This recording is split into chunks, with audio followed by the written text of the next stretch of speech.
Stop this sham marriage. This man is our father. Our mother isn't dead. She's alive and in a coma.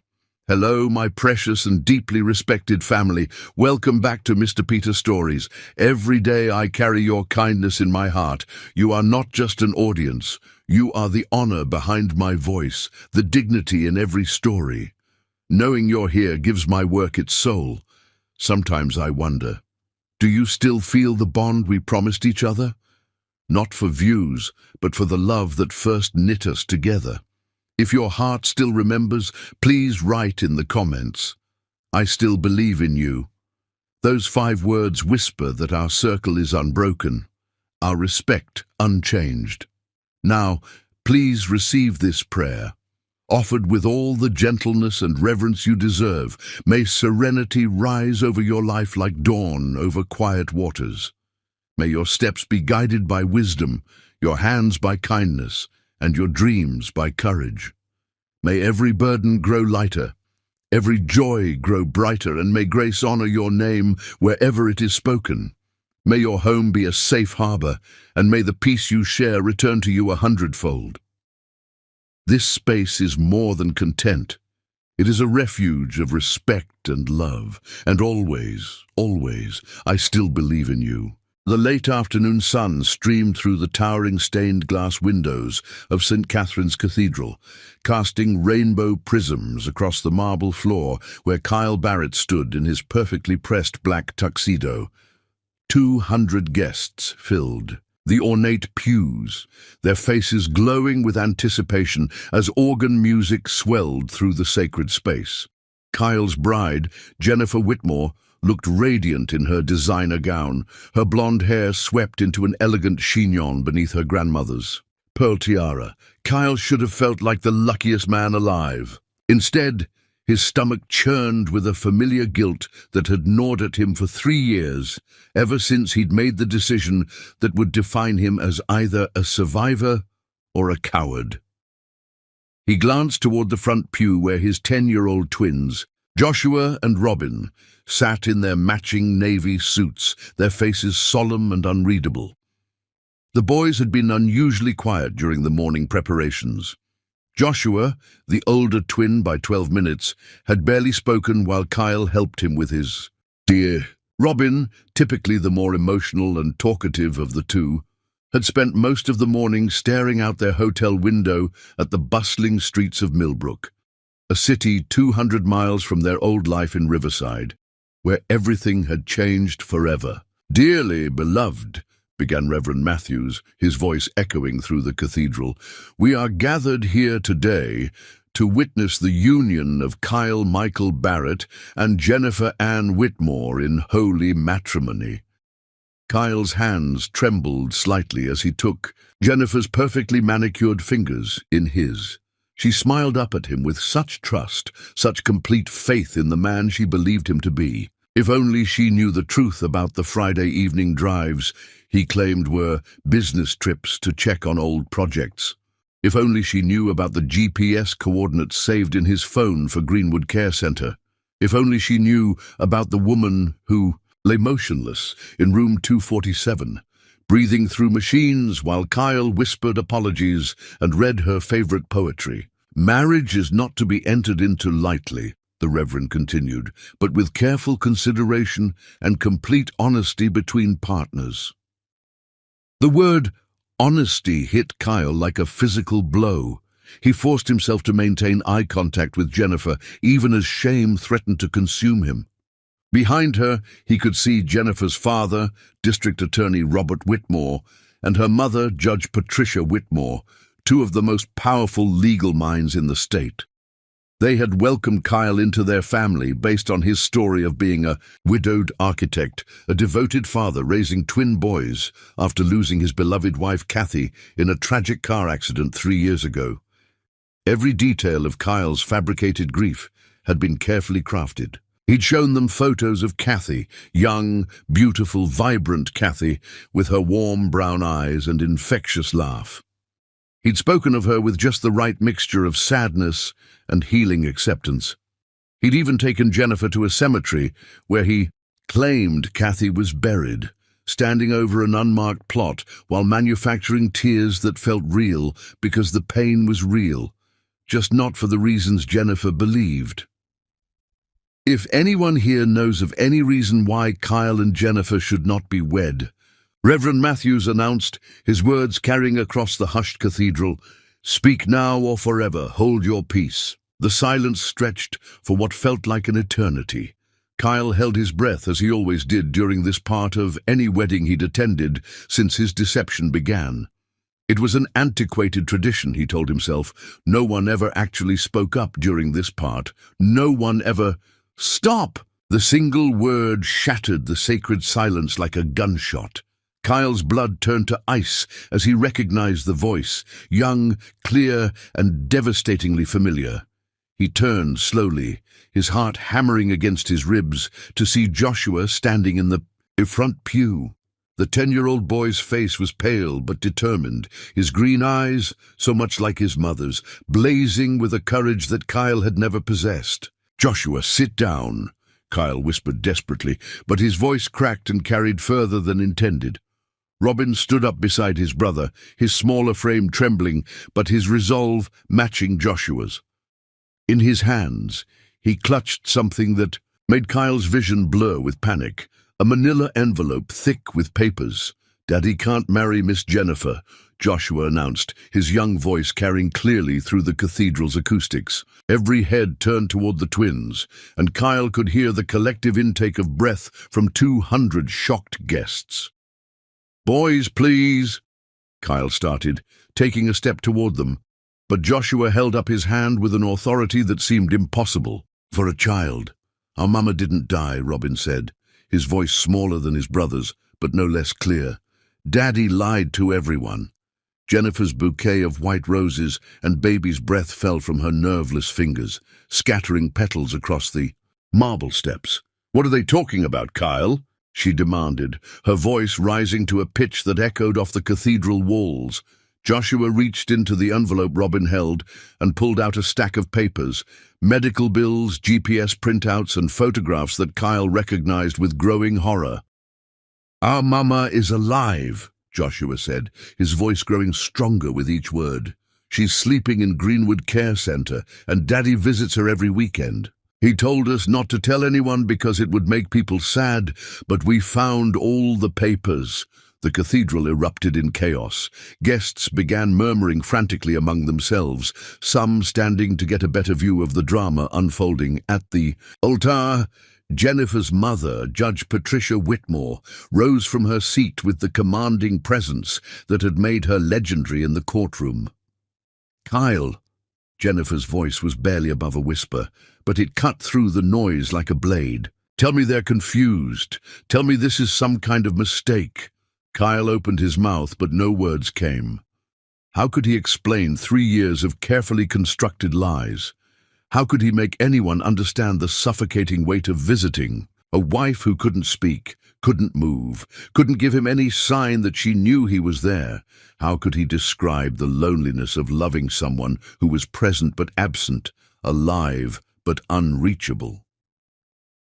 Robin stepped forward, his little hand shaking, as he held up a photograph. "This is Mama," he said, tears beginning to stream down his freckled cheeks. "She's beautiful and she's sleeping, but she's not dead.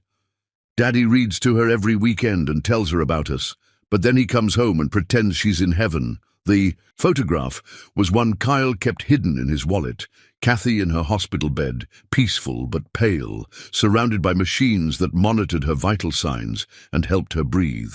Her auburn hair was spread across the pillow, and though her eyes were closed, she looked as beautiful as the day Kyle had first fallen in love with her 15 years ago. Jennifer snatched the photograph from Robin's trembling hands, her face going white as she stared at the evidence of Kyle's deception. She's really alive." Jennifer's voice broke on the last word. "Yes," Joshua said firmly. "Daddy pays for her special care and visits every Friday after work. He has a card to get into the building and everything. We followed him once when we were supposed to be at a soccer practice. District Attorney Robert Whitmore was already on his phone, presumably calling his office. His face was a mask of professional fury that promised legal consequences Kyle hadn't even begun to consider. Judge Patricia Whitmore approached the altar with the measured steps of someone accustomed to delivering life-changing verdicts. "Kyle Barrett," she said, her voice carrying the full weight of her judicial authority. "If what these children are saying is true, you have committed fraud on multiple levels. Marriage licenses, insurance documents, legal affidavits, all of it based on the lie that your wife is deceased." Kyle found his voice at last, but it came out as a broken whisper. "I can explain." "No," Jennifer cut him off, backing away from him as if he were contaminated. Don't say another word." She turned to the twins, her eyes filling with tears. "Boys, I am so sorry. I am so sorry that you had to carry this secret." Joshua wiped his eyes with the back of his sleeve. "We didn't want to hurt you, Miss Jennifer. We like you. But we couldn't let Daddy forget Mama completely. And we couldn't let him lie anymore. It was making us sick inside." Robin nodded emphatically. "We love Daddy, but lying is wrong, and Mama is still our Mama, even if she can't wake up to take care of us." The Reverend, clearly out of his depth, cleared his throat nervously. "I think perhaps we should postpone this ceremony until these matters can be resolved." Jennifer laughed bitterly, the sound harsh and broken. "Postpone? Reverend, there isn't going to be a wedding. Ever." She turned back to Kyle, her blue eyes blazing, with a fury that was somehow more devastating than screaming would have been. "You let me plan a future with you. You let me fall in love with you. You let me love your children. And all of it, every single moment, was built on a lie." She stripped the engagement ring from her finger and threw it at Kyle's feet, where it clattered across the marble and came to rest near the scattered rose petals. "I hope she wakes up, Kyle. I hope your wife wakes up and sees exactly what kind of man she married." Jennifer turned and walked down the aisle with her head held high, her wedding dress trailing behind her like a banner of wounded dignity. Her parents followed, but not before District Attorney Whitmore paused beside Kyle. "My office will be in touch," he said quietly. "What you've done here goes far beyond a simple lie, Mr. Barrett. You've defrauded multiple institutions and individuals. I suggest you get yourself an attorney." As the cathedral emptied amid whispers and stares, Kyle found himself alone at the altar with his two sons. Joshua and Robin approached him slowly, their faces reflecting a mixture of love, guilt, and determination that broke Kyle's heart into pieces. "Daddy," Robin whispered, "are you mad at us?" Kyle knelt down and pulled both boys into his arms, burying his face in their hair as he fought back tears. "No, baby, I'm not mad. I'm sorry. I'm so sorry you had to be the ones to tell the truth, because I was too much of a coward to do it myself." Joshua pulled back to look at his father. "Daddy, we want to go see Mama. We want to tell her we're sorry we kept the secret for so long." Kyle nodded, knowing that his carefully constructed world was crumbling around him. But for the first time in 3 years, the weight of deception was lifting from his shoulders. "Okay," he whispered. "Let's go see your Mama." As they walked down the aisle of the empty cathedral, Kyle realized that his 10-year-old sons had more courage and integrity than he'd shown in 3 years of lies. The truth was finally out, and whatever consequences awaited him, at least his boys would no longer have to carry the burden of his deception. The afternoon sun still streamed through the stained glass windows, but now it illuminated the wreckage of Kyle's lies and the beginning of whatever truth would follow. Chapter 2. The Reckoning. The law offices of Whitmore and Associates occupied 3 floors of Millbrook's most prestigious downtown building, its floor-to-ceiling windows offering a commanding view of the city below. Kyle Barrett sat in the leather chair across from District Attorney Robert Whitmore's mahogany desk, his hands clenched in his lap as he faced the full fury of a man whose daughter had been publicly humiliated and deceived. "Marriage fraud," District Attorney Whitmore said, his voice carrying the cold precision of a prosecutor building a case. "Document fraud, tax evasion, child endangerment for forcing those boys to carry your lies." He slid a thick folder across the desk. "This is just the beginning, Mr. Barrett. My investigators have been busy." 3 days had passed since the wedding disaster, and Kyle's world had collapsed faster than he'd thought possible. The boys were staying with Kathy's sister, Emma Acton, who had flown in from Denver the moment she'd seen the news coverage. Emma, a successful pediatric surgeon, had immediately petitioned for emergency custody of Joshua and Robin, citing Kyle's pattern of systematic deception and emotional manipulation of minors. Kyle opened the folder with trembling hands. Inside were copies of marriage license applications where he'd falsely declared himself a widower, tax returns filed as head of household claiming survivor benefits while simultaneously paying medical bills for his living wife, bank records showing weekend expenditures that corresponded exactly with his visits to Greenwood Care Center, GPS data from his phone tracking his movements to the facility every Friday for 3 years. "You haven't been collecting life insurance benefits," Whitmore continued, "because you're smarter than that. But you have been claiming tax deductions for medical expenses for a deceased spouse while filing as a single father. You've been receiving sympathy donations from colleagues who believed your wife was dead. You've defrauded my daughter and her family by obtaining a marriage license under false pretenses." Kyle's attorney, Harold Morrison, a public defender who looked barely older than Kyle himself, shifted uncomfortably beside him. "Mr. Whitmore, my client is obviously remorseful about his actions. Perhaps we could discuss a plea arrangement." "Remorseful?" Whitmore's laugh was harsh. "Your client isn't remorseful, counselor. He's sorry he got caught. There's a significant difference." He pulled out another document. "This is a statement from Dr. Sarah Chen at Greenwood Care Center. She confirms that your client has been visiting patient Catherine Acton every weekend for 3 years, paying all her bills and making medical decisions as her legal husband, all while telling the world she was dead." Kyle found his voice at last, though it came out as a broken whisper. "I never stopped loving her. I never stopped taking care of her." "But you stopped being honest about it," Whitmore replied sharply.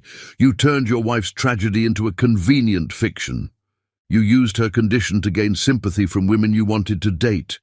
You taught your children to participate in deception, and when one of those relationships progressed to marriage, you were prepared to become a bigamist rather than tell the truth." The worst part was that Whitmore was right. Kyle had crafted his story carefully over the years: the grieving widower, the devoted single father, the man who'd lost the love of his life but was bravely moving forward. It worked perfectly with Jennifer, who'd been drawn to his apparent depth and sensitivity. She'd admired how he spoke of Kathy with such love and sadness, never realizing that the sadness came from guilt, not grief. "What happens to my boys?" Kyle asked, the question that had been keeping him awake for 3 nights. "Your boys," Whitmore said, "are currently safe with their aunt, who has filed for emergency custody. Dr. Acton has also petitioned to become Catherine's legal guardian, given that her supposed widower was planning to commit bigamy. I'd say their chances of remaining with you are slim to none." Kyle's phone buzzed with another call from a reporter. Since the story had broken, his phone hadn't stopped ringing. The local news had picked up the story first. "Man abandons comatose wife, fakes her death for new marriage."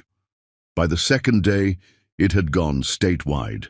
By the third day, national news outlets were calling it the wedding that exposed 3 years of lies.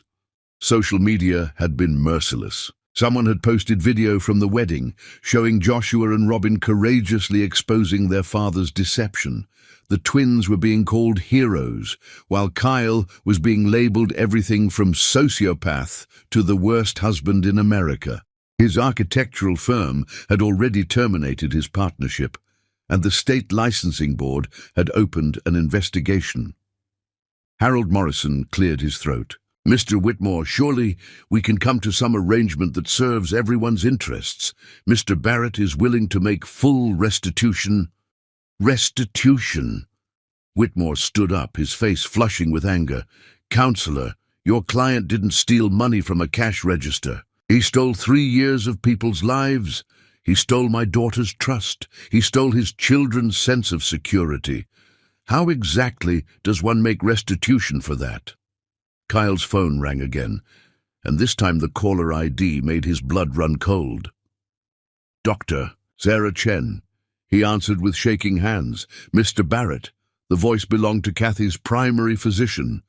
"I need you to come to the facility immediately. We've been contacted by Emma Acton, who claims to be Mrs. Barrett's sister and is presenting legal documents asserting her right to make medical decisions for the patient." "What kind of legal documents?" Kyle asked, aware that both attorneys were listening intently. "A petition for guardianship, supported by the recent media coverage of your situation.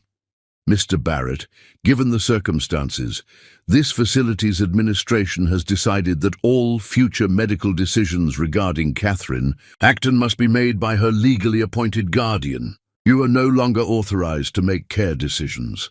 Kyle felt the ground shift beneath him. "You can't keep me from seeing her. She's my wife." Whitmore was already reaching for his phone. "Dr. Chen, this is District Attorney Robert Whitmore. I'm going to need copies of all medical records related to this case for the ongoing criminal investigation. Mr. Barrett is facing multiple felony charges related to fraud." "Criminal investigation?" Dr. Chen's voice carried surprise and concern. "Mr. Barrett is facing charges for document fraud and tax evasion related to his wife's condition," Whitmore explained. "His access to your patient may need to be restricted pending resolution of these charges." 2 hours later, Kyle stood in the parking lot of Greenwood Care Center, staring up at the window of room 247 where Kathy lay. Security had escorted him from the building after serving him with a temporary restraining order. He was no longer allowed to visit his wife, the woman he'd been faithfully visiting for 3 years, even while lying about her existence to everyone else. His phone buzzed with a text from Emma. "The boys are asking for you, but I won't let them see you until you've faced what you've done to this family. Kathy's condition is stable, but unchanged. She may never wake up to discover her husband is a fraud, and her children have been traumatized by his lies. Think about that, Kyle. Think about what your selfishness has cost everyone who loved you." That evening, Kyle sat alone in his hotel room, surrounded by legal documents and newspaper clippings that detailed his public disgrace. The local news was running a segment about his case, featuring interviews with former clients who felt betrayed, colleagues who questioned everything they thought they knew about him, and legal experts who predicted he would face significant jail time. But the worst part was the interview with Joshua and Robin. Emma had allowed them to speak to reporters, with their faces obscured to protect their privacy. Their young voices, however, were heartbreakingly clear. "We love our daddy," Robin said, his words making Kyle's chest tighten with grief. "But we couldn't let him lie anymore. It was making us feel sick inside, like we were doing something really bad." Joshua's voice was older, more serious. "Our Mama deserves better than being forgotten or lied about. She's been sleeping for 3 years, but she's still our mama. Daddy got scared and tried to pretend she was gone forever, but we never forgot her." The reporter asked if they were angry with their father. "We're not angry," Joshua replied. "We're just sad that he thought lying was easier than telling the truth. We would have understood if he was lonely. We get lonely for Mama too. But we don't understand why he had to pretend she wasn't real anymore." Kyle turned off the television and buried his face in his hands. His 10-year-old sons had shown more courage and integrity in one moment than he'd managed in 3 years. They'd risked their own security to protect the truth about their mother, while he'd built an entire life on a foundation of lies. His phone rang one more time. This time, it was Harold Morrison. "Kyle, I have good news and bad news. The good news is that I've been in contact with the prosecutor's office. They're willing to discuss a plea agreement if you make full restitution and cooperate completely with their investigation. What's the bad news?" "The bad news is that Emma Acton has been granted temporary legal guardianship of both your children and your wife.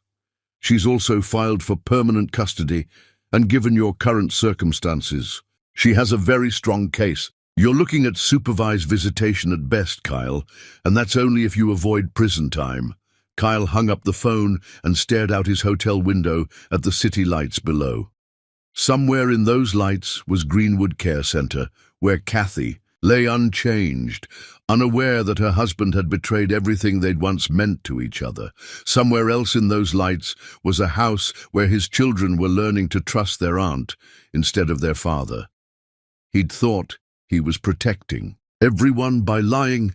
Instead, he'd destroyed the very family he'd been trying to preserve. And now, as the full weight of his choices crashed down on him, Kyle realized that the real tragedy wasn't Kathy's accident. It was what he'd chosen to do in the aftermath.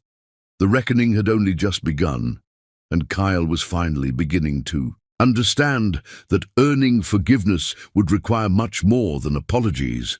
It would require becoming an entirely different man than the one who'd chosen deception over truth, convenience over character, and self-protection over family loyalty. Tomorrow, he would begin the long journey toward accountability. Tonight, he would simply sit with the devastating knowledge of what his lies had cost everyone he'd ever claimed to love. Chapter 3.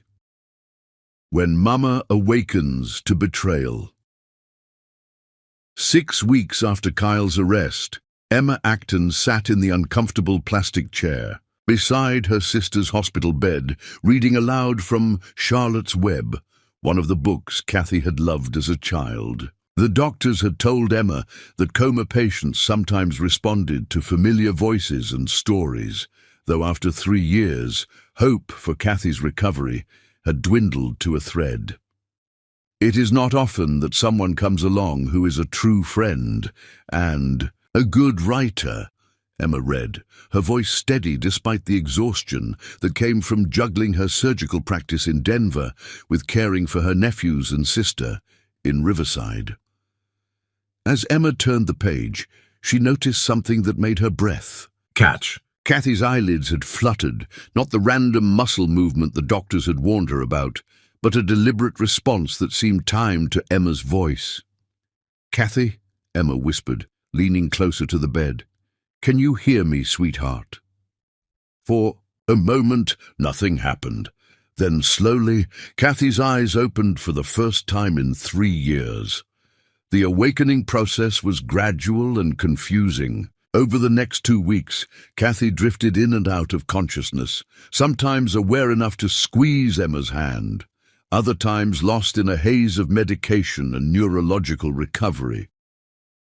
Dr. Chen explained that emerging from a prolonged coma was rarely like the dramatic scenes in movies. It was usually a slow, complicated process of the brain relearning how to maintain consciousness. "The good news," Dr. Chen told Emma, "is that her cognitive function appears largely intact. She's responding appropriately to questions when she's alert, recognizing faces, and showing no signs of major brain damage.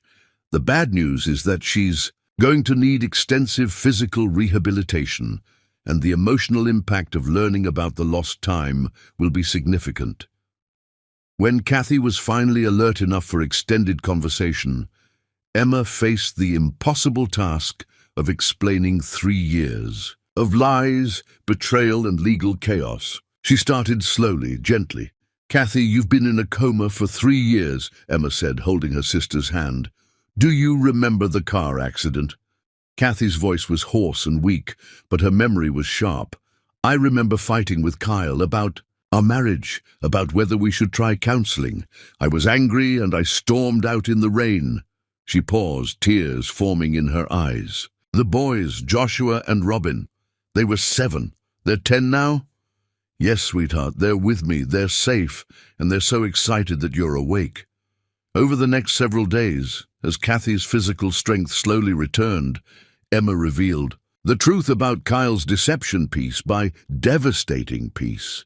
She showed Kathy newspaper articles about the wedding scandal, court documents from Kyle's criminal case, and photos of Joshua and Robin from the past 3 years.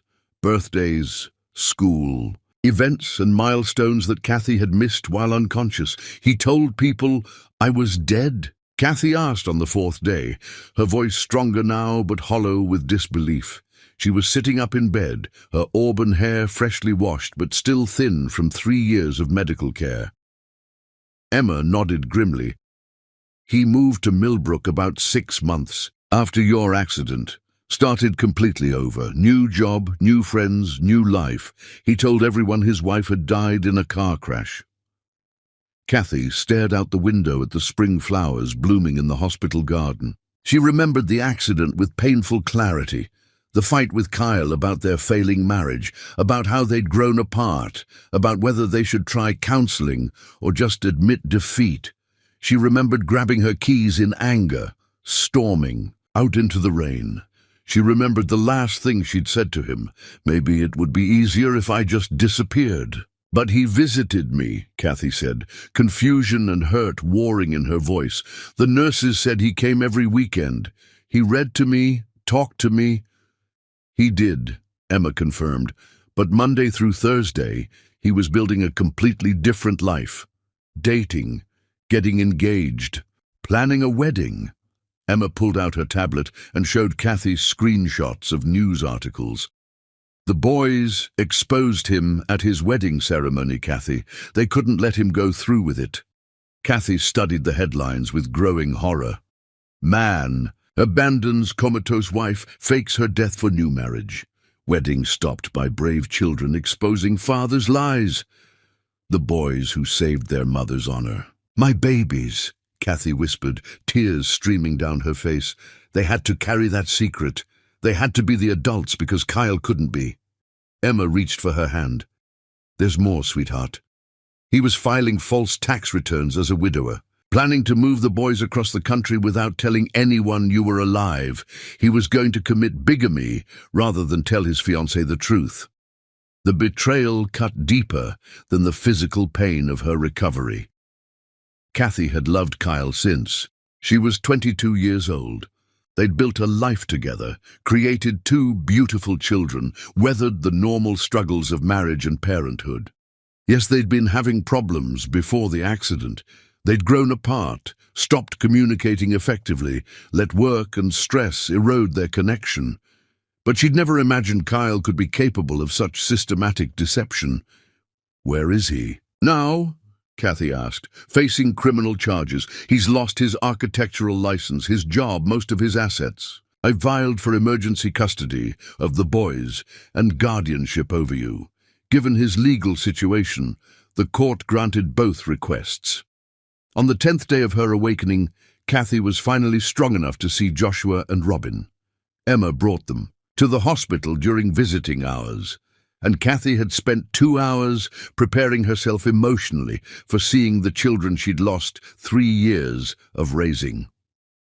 When they walked into her room, Kathy's heart broke and soared simultaneously. They were so much taller, their faces leaner and more mature.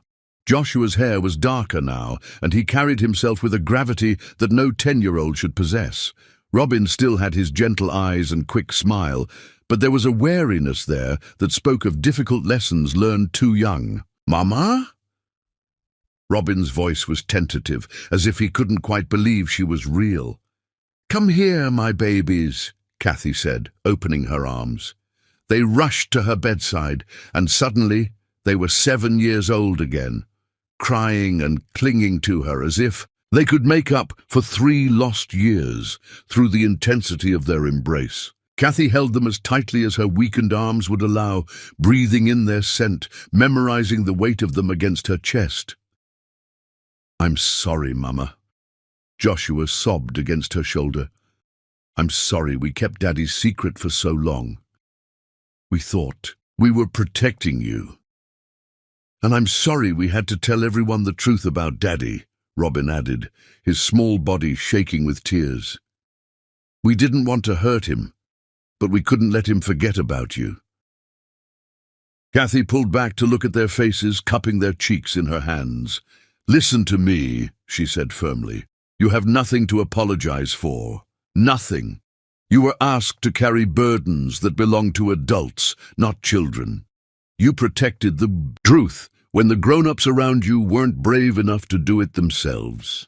"But Daddy's in trouble now," Joshua said, his green eyes, so much like Kyle's, filled with confusion and guilt. "People are saying mean things about him. He might go to jail." Kathy felt her heart twist with the complexity of her emotions. She was furious with Kyle, devastated by his betrayal, heartbroken over the lost years. But these children loved their father despite everything, and they were suffering because of his choices. "Your daddy made some very bad decisions," Kathy said carefully. "He chose to lie instead of telling the truth about difficult things, but that doesn't mean he doesn't love you, and it doesn't mean you're responsible for the consequences of his choices." Robin climbed carefully onto the bed beside her, snuggling against her side, with the easy affection she remembered from when he was little. "Are you mad at us for living with Aunt Emma instead of Daddy?" "Oh, sweetheart, no." Kathy stroked his hair, marveling at how soft it still was. "I'm grateful to Aunt Emma for taking care of you when I couldn't, and I understand why you can't live with Daddy right now. He has to face what he's done and prove that he can be trusted to take care of you." Joshua remained standing, his expression serious beyond his years. "Mama, do you hate Daddy?" The question hit Kathy like a physical blow. She'd been asking herself the same thing since learning the truth. Did she hate Kyle? Part of her did. The part that felt erased, abandoned, betrayed. But another part of her remembered the man who'd sat by her bedside for 3 years, reading her favorite books, playing her favorite music, talking to her about their children's achievements and struggles. "I don't hate your daddy," she said slowly, "but I'm very hurt by what he did, and I'm angry that he put you boys in such a terrible position. Love and hurt can exist at the same time, baby. It's one of the hardest things about being human." They spent the next hour catching up on 3 years of missed moments. The boys showed her photos on Emma's phone, birthday parties she'd missed, school plays she hadn't seen, report cards she hadn't signed. They told her about friends she didn't know, teachers she'd never met, hobbies they'd developed in her absence. "We saved everything for you," Robin said earnestly. "All our artwork from school, our good report cards, even our loose teeth for the tooth fairy. Aunt Emma said you'd want to see it all when you woke up." "We never stopped believing you'd come back," Joshua added. "Even when Daddy said you were in heaven, we knew you were really just sleeping here, waiting for the right time to wake up." When visiting hours ended and Emma took the boys home, Kathy lay in her hospital bed staring at the ceiling. The physical therapist had told her that her recovery was progressing well. Her cognitive function was almost completely restored, and her muscle tone was improving daily with therapy. But the emotional recovery would be much harder. She'd lost 3 years of her children's lives. She'd missed Halloween costumes and Christmas mornings, first days of school and playground injuries, bedtime stories and homework help. Those years were gone forever, and no amount of healing could bring them back. But worse than the lost time was the knowledge that Kyle had systematically erased her from their lives while building a new existence based on her supposed death. He'd used her tragedy as a foundation for sympathy and romance. He'd taught their children to participate in deception. He'd been prepared to commit bigamy rather than face the truth about their complicated situation. Dr. Chen stopped by that evening during her final rounds. "How are you feeling, Mrs. Barrett? I know today was emotionally difficult." "Actually," Kathy said quietly, "it's Ms. Acton now, or it will be, once my lawyer files the divorce paperwork. I'm going back to my maiden name." Dr. Chen nodded understandingly. "Of course, I should mention that your husband has been asking to see you. He's called several times since you woke up, and his attorney has submitted formal requests for visitation. There are legal restrictions in place due to his current charges, but if you wanted to see him—" "No," Kathy said firmly. "I'm not ready." "For that, I may never be ready for that." "I understand completely, and Ms. Acton, I want you to know that in 30 years of medicine, I've rarely seen children show the kind of courage your boys displayed. They saved their family in the truest sense of the word." That night, as Kathy drifted toward natural sleep for the first time in 3 years, she thought about the choice Kyle had made. He could have told the truth about her condition, could have sought support and understanding from friends and family. Instead, he'd chosen deception, isolation, and ultimately betrayal. But Joshua and Robin had chosen differently.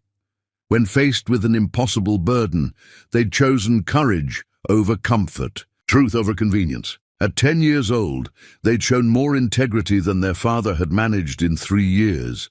Kathy closed her eyes and whispered a promise into the darkness. "I'm going to make sure you never have to be the adults again. From now on, the grown-ups will handle the grown-up problems." Tomorrow, she would begin the hard work of rebuilding her life and her relationship with her children. Tonight, she would simply be grateful to be awake, aware, and finally ready to face whatever truth awaited her family.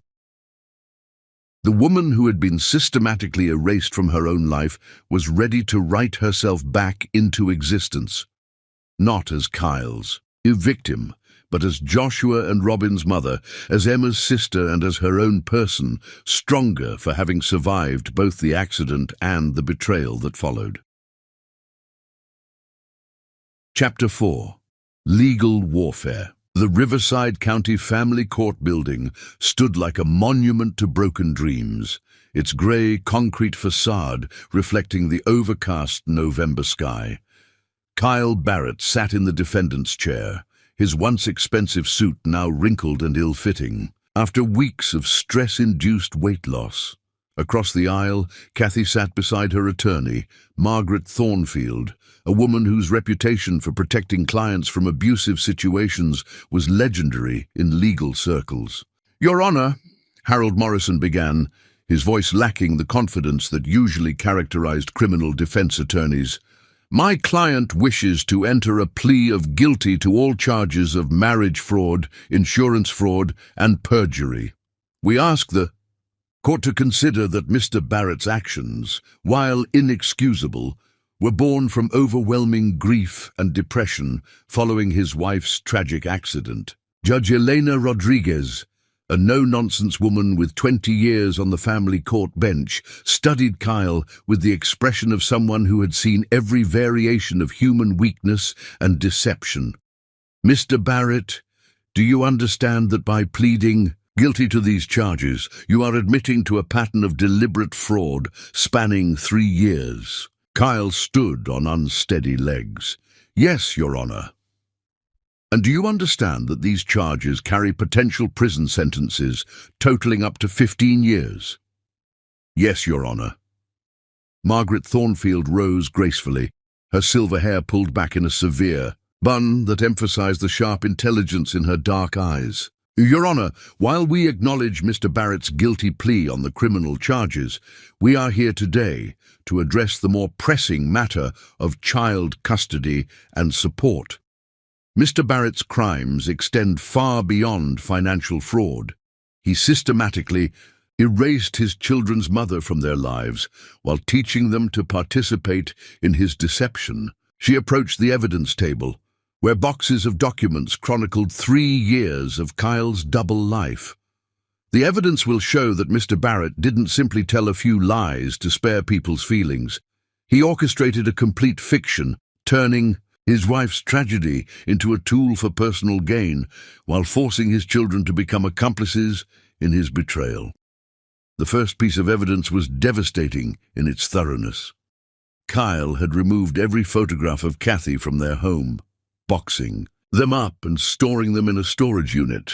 He'd deleted her from social media, changed emergency contacts at the boys' school to list himself as a widower, and even had fake memorial service programs printed to show to people who asked about his late wife.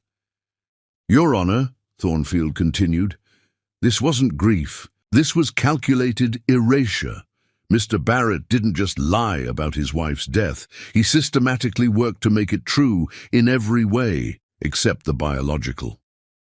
Emma Acton took the witness stand first, her composure admirable considering the circumstances. As a pediatric surgeon, she was accustomed to delivering difficult truths with clinical precision. "Dr. Acton," Thornfield began, "when did you first learn about your sister's condition?" 3 years ago, when Kyle called to tell me Kathy had died in a car accident," Emma replied, her voice steady but cold. "He asked me not to come to the funeral because it would be too difficult for the boys. I respected his wishes and grieved my sister's death from Denver." "When did you discover the truth?" 4 weeks ago, when I saw the news coverage of his interrupted wedding. I flew to Riverside immediately and discovered that my sister was alive and had been receiving care at Greenwood for 3 years. Kyle had been visiting her regularly while telling the world she was dead. Judge Rodriguez leaned forward. "Doctor Acton, did Mr. Barrett ever contact you during those 3 years? Ask for help with the children? Mention any struggles he was having?" "No, Your Honor. He maintained complete silence for 3 years. If I'd known Kathy was alive, I would have moved heaven and earth to help care for her and the boys. Instead, I was mourning a sister who wasn't dead while Kyle was using her condition to build sympathy for himself with other women." Harold Morrison's cross-examination was brief and ineffective. How could he challenge the testimony of a woman who'd been lied to about her sister's death for 3 years? The most damaging evidence came from Kyle's own phone and computer. Thornfield's investigator had recovered deleted dating profiles, where Kyle described himself as a devoted widower and single father, seeking companionship after the tragic loss of his beloved wife. Messages to multiple women where he shared fabricated stories about Kathy's death and his journey through grief. Photos he'd sent to potential dates showing himself at a cemetery, standing over an unmarked grave where he claimed Kathy was buried. "Your Honor," Thornfield said, presenting the evidence methodically, "Mr. Barrett wasn't simply hiding his wife's condition, he was actively profiting from it emotionally and financially. He used her tragedy as a foundation for romantic relationships, painting himself as a heroic figure who'd overcome devastating loss." But the most heartbreaking evidence came when Joshua and Robin were called to testify. The judge had ordered that their testimony be conducted in chambers with only essential personnel present, but their words were recorded for the official record. Joshua, now 11 but speaking with the gravity of someone much older, described the impossible position his father had put them in. "Daddy told us that Mama was watching us from heaven, but then every Friday he would drive to see her at the place where she was sleeping. He said if we told anyone about the visits, it would make people sad and confused. How did that make you feel?" The court-appointed child advocate asked gently. "Scared," Joshua admitted. "We loved Daddy, but we knew lying was wrong, and we missed Mama so much. It felt like Daddy was trying to make us forget her, but we didn't want to forget her." Robin's testimony was even more devastating. The younger twin, still small for his age and speaking in a voice barely above a whisper, described how Kyle had gradually removed all traces of Kathy from their lives. "Daddy put away all of Mama's pictures," Robin said, tears streaming down his face. "He said it was too sad to look at them, but I wanted to remember what she looked like. Sometimes I would sneak into his room and look at the one picture he kept, in his wallet." "What did your father tell you about your mother's condition?" the advocate asked. "He said Mama was an angel watching over us from heaven, but then he would come home from visiting her and be really sad. It was confusing because if Mama was happy in heaven, why was Daddy so sad after talking to her?" The child psychologist who had evaluated the boys testified that both children showed signs of emotional trauma consistent with being forced to participate in adult deception. "These children were put in an impossible position," Dr. Sarah Walsh explained. "They were told their mother was dead, while simultaneously being asked to keep secret the fact that their father was visiting her. This kind of psychological splitting can cause significant developmental damage." Kyle's attorney tried to mount a defense based on temporary insanity and overwhelming grief, but the evidence of calculated deception over 3 years made such arguments impossible to sustain.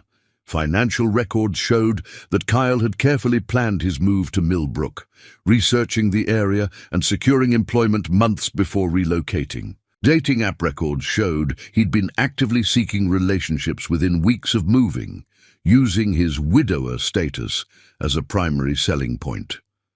"Your Honor," Harold Morrison said in his closing argument, "my client made terrible choices while in the grip of complicated grief. He should have sought help, should have been honest about his situation. But he was a man drowning in circumstances beyond his control, trying to create some semblance of normalcy for his children." Margaret Thornfield's response was swift and devastating. "Your Honor, Mr. Barrett wasn't drowning, he was calculating. Every aspect of his deception required planning, execution, and maintenance. He created fake memorial programs. He researched dating platforms. He opened bank accounts to hide his financial support of his wife's care. This wasn't grief. This was fraud on a massive scale." She gestured toward the evidence table. "Mr. Barrett didn't just lie about his wife's death. He monetized it.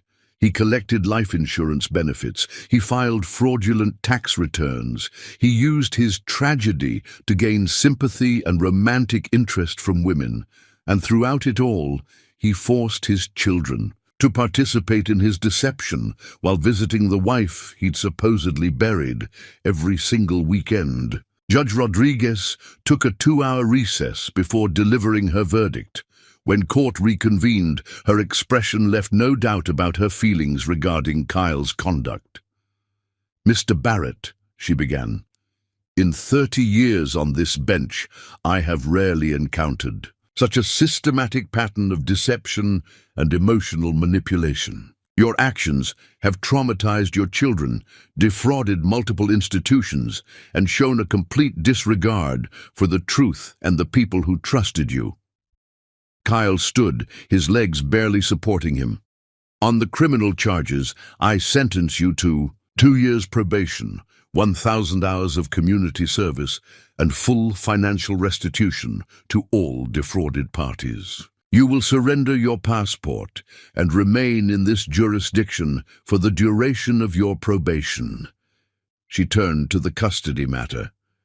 "Regarding the children, I am awarding full legal and physical custody to Catherine Acton, with Emma Acton maintaining her role as guardian ad litem. Mr. Barrett, you will be permitted supervised visitation with your children for 4 hours on the first Sunday of each month, contingent upon your compliance with all court orders and your completion of mandatory counseling." Kyle's knees buckled, and he gripped the defendant's table for support. "Furthermore," Judge Rodriguez continued, "You will pay child support in the amount of $3,000 per month, plus all medical and educational expenses for both children. You will also continue to pay all costs associated with Ms. Acton's ongoing medical care and rehabilitation." The financial obligations alone would bankrupt him, but Kyle barely registered the numbers. 4 hours a month. That's all he would have with his children. 4 supervised hours every 30 days to try to rebuild a relationship he destroyed through his own choices. "Your Honor," Harold Morrison began, "we request consideration for increased visitation." "Denied." Judge Rodriguez cut him off. "Mr. Barrett will need to prove, through consistent action and genuine rehabilitation, that he can be trusted with the welfare of these children. Given the psychological damage he has inflicted through his deception, I consider this arrangement generous." As court adjourned, Kyle watched Kathy embrace Joshua and Robin. She was still using a walker, still regaining her strength, but she was there, present, honest, real.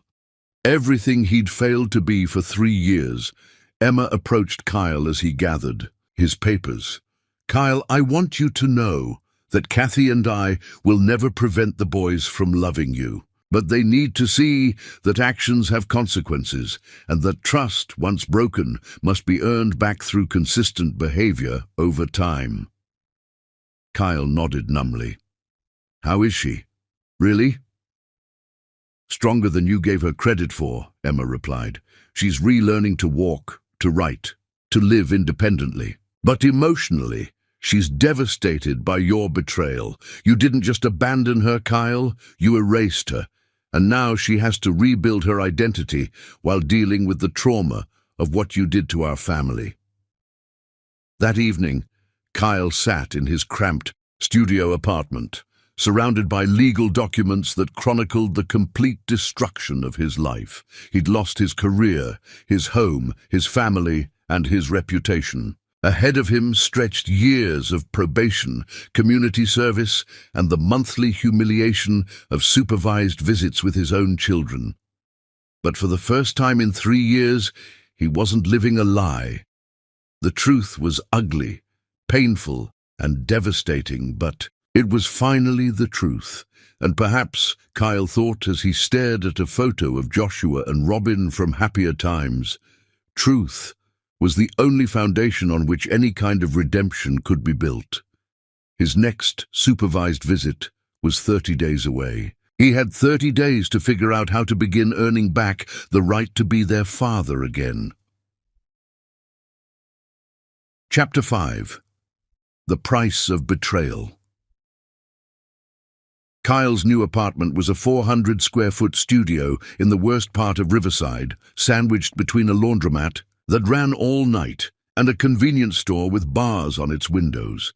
The building smelled like cigarettes and despair, with flickering fluorescent lights in the hallway that made everything look sickly yellow. Kyle's furniture consisted of a fold-out couch from Goodwill, a card table missing one leg that he'd propped up with phone books, and a single chair that creaked ominously whenever he sat down.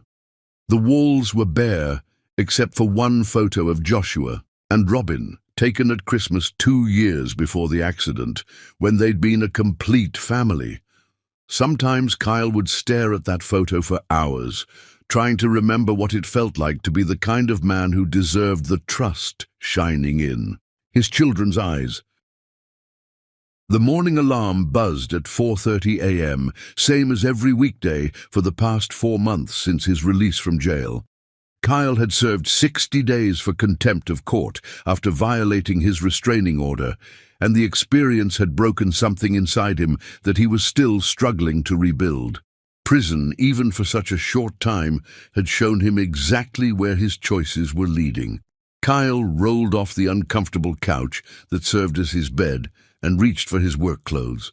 Heavy denim jeans that were already wearing thin at the knees, steel-toed boots that had been donated by a church charity, and a high-visibility vest that marked him as a laborer rather than the licensed architect he'd once been.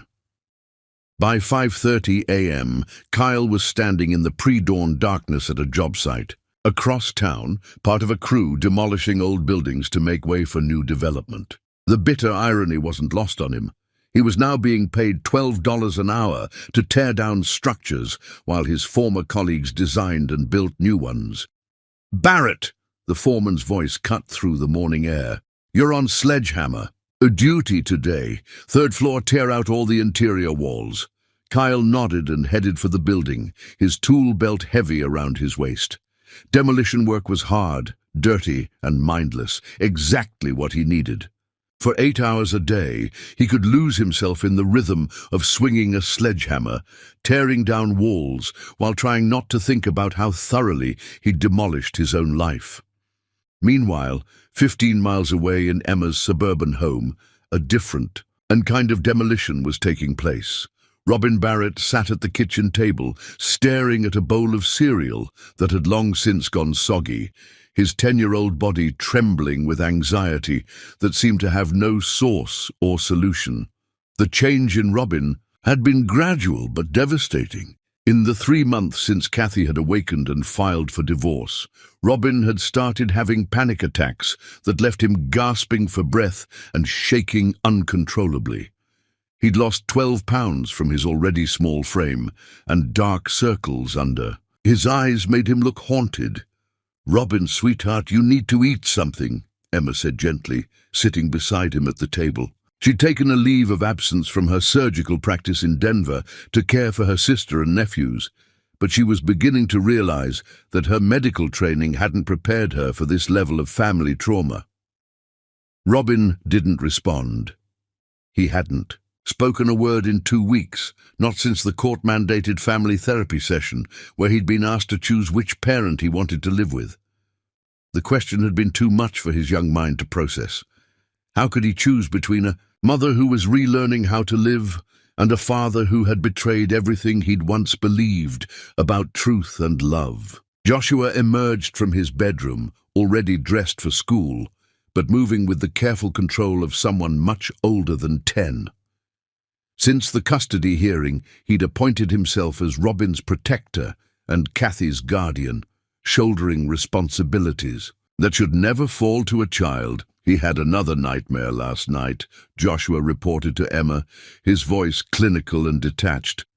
"He was calling for Daddy, but then he woke up and remembered everything and started crying." Emma's heart broke. For both boys. They were caught in an emotional no-man's land, loving a father they could no longer trust, missing a man who had systematically betrayed their family. The court-appointed therapist had explained that children often blame themselves when their parents' marriages fail, but this situation was far more complex than typical divorce trauma. "I want to see Mama," Joshua announced.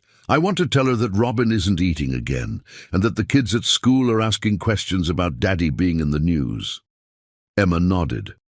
They'd been visiting Kathy at the rehabilitation center every day, watching her slowly rebuild the physical and emotional strength that Kyle's betrayal had cost her. Kathy was making remarkable progress with physical therapy. She could walk short distances with assistance, her cognitive function was almost completely restored, and she was beginning to talk about returning to work as a pediatric nurse. But the emotional healing was proving much more difficult.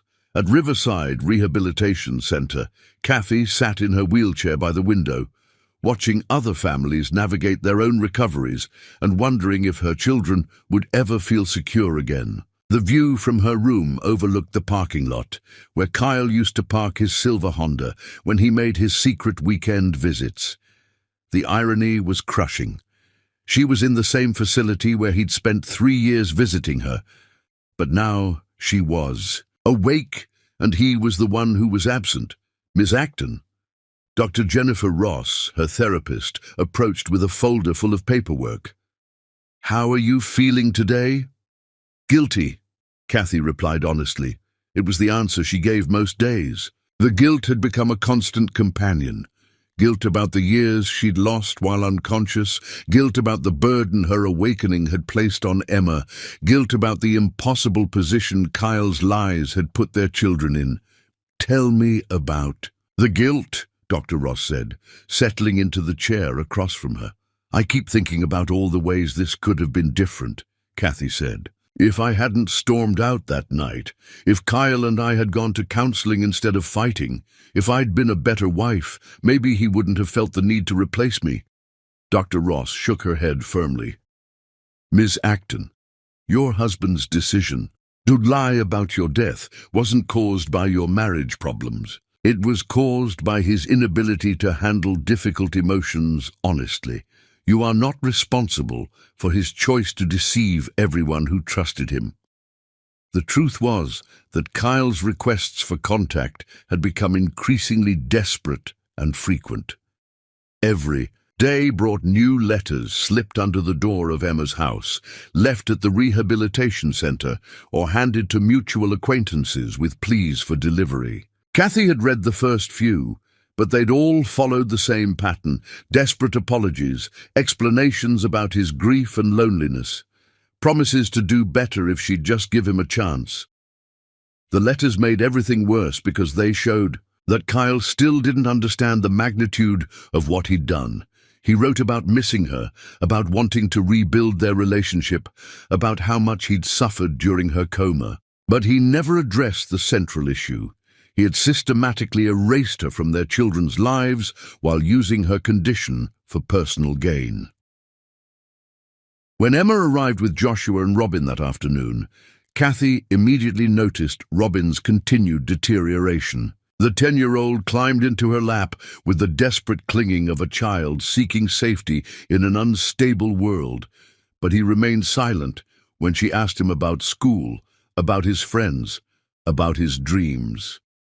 "Mama," Joshua said, his voice tight. With controlled emotion, "Robin won't talk to anyone anymore, and he's having accidents at night like when he was little." Kathy looked down at her younger son, noting the dark circles under his eyes and the way his small frame seemed to have shrunk even further.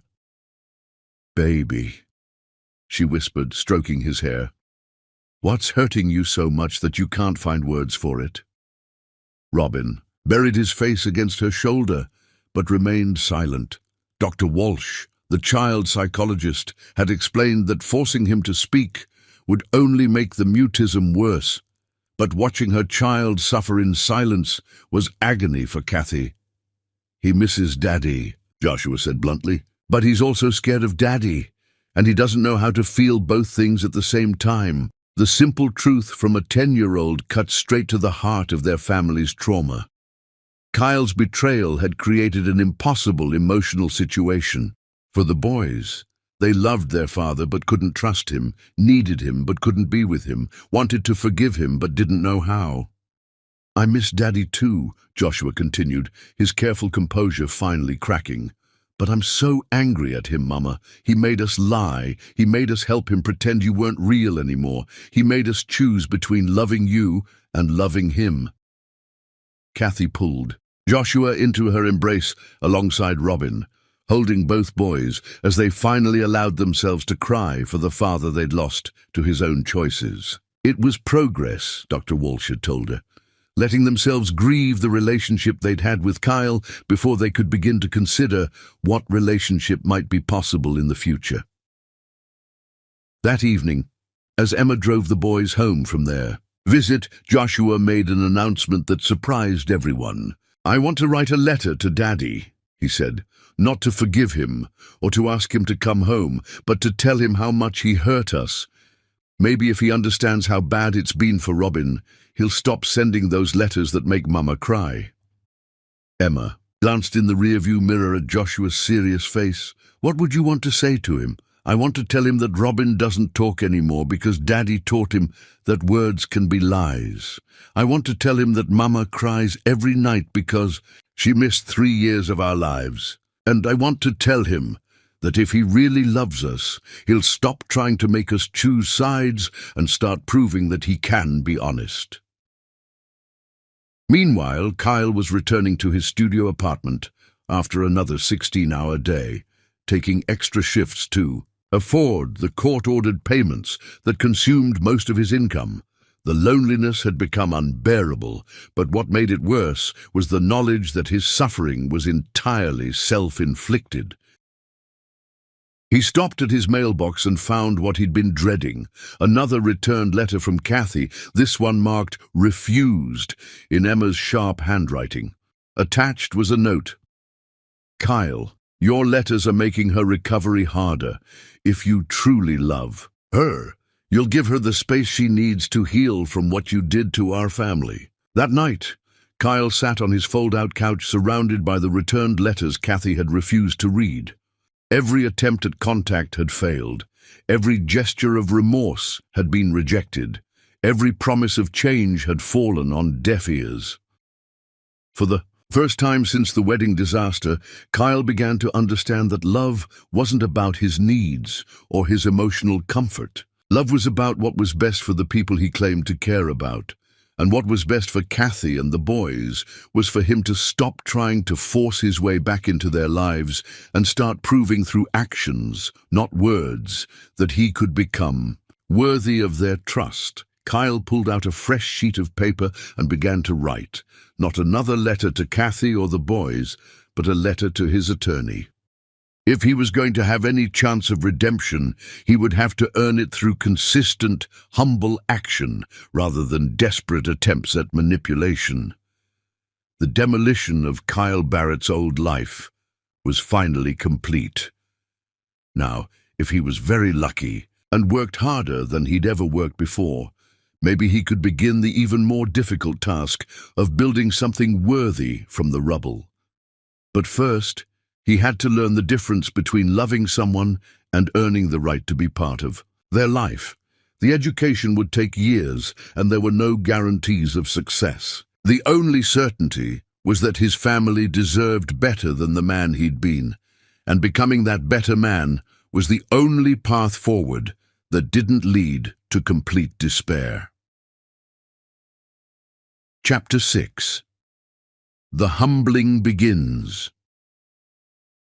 The revelation came to Kyle on a Tuesday evening in February, 6 months after losing his supervised visitation rights.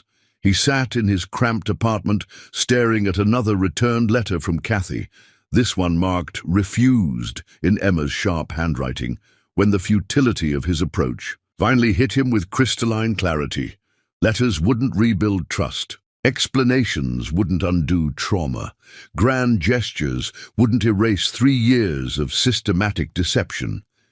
If Kyle wanted any chance of redemption, he would have to earn it through the one thing he'd never truly offered his family: consistent, humble action without expectation of reward. The next morning, instead of reporting to the construction site, Kyle drove to Riverside Elementary School. The building looked different in the pale winter sunlight, smaller than he remembered from parent-teacher conferences and school plays that felt like they'd happened in another lifetime. He sat in his truck for 20 minutes, gathering courage, before walking into the administrative office. "I'm here about the night custodian position," he told the secretary, a kind-faced woman named Mrs. Chen, who clearly didn't recognize him. "Oh, wonderful," she replied, pulling out an application. "We've been short-staffed for months. The hours are 6 p.m. to 2 a.m., Monday through Friday. It's not glamorous work, but it's steady." Kyle filled out the application honestly, listing his architectural background, but not mentioning why he was no longer licensed. When Mrs. Chen asked about his interest in school custodial work, he answered simply, "I want to be around children's education.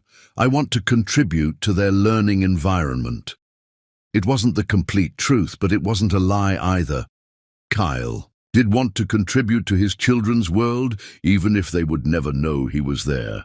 2 weeks later, Kyle Barrett, former architect, convicted fraudster, and estranged father, began his new career mopping floors and emptying trash cans at the school his children attended. He arrived every evening at 6 p.m. sharp, after Joshua and Robin had gone home with Emma, and worked through the night, ensuring their classrooms were clean and ready for the next day's learning. The work was honest in a way Kyle hadn't experienced in years. There were no client meetings, no complex negotiations, no opportunities for deception or cutting corners.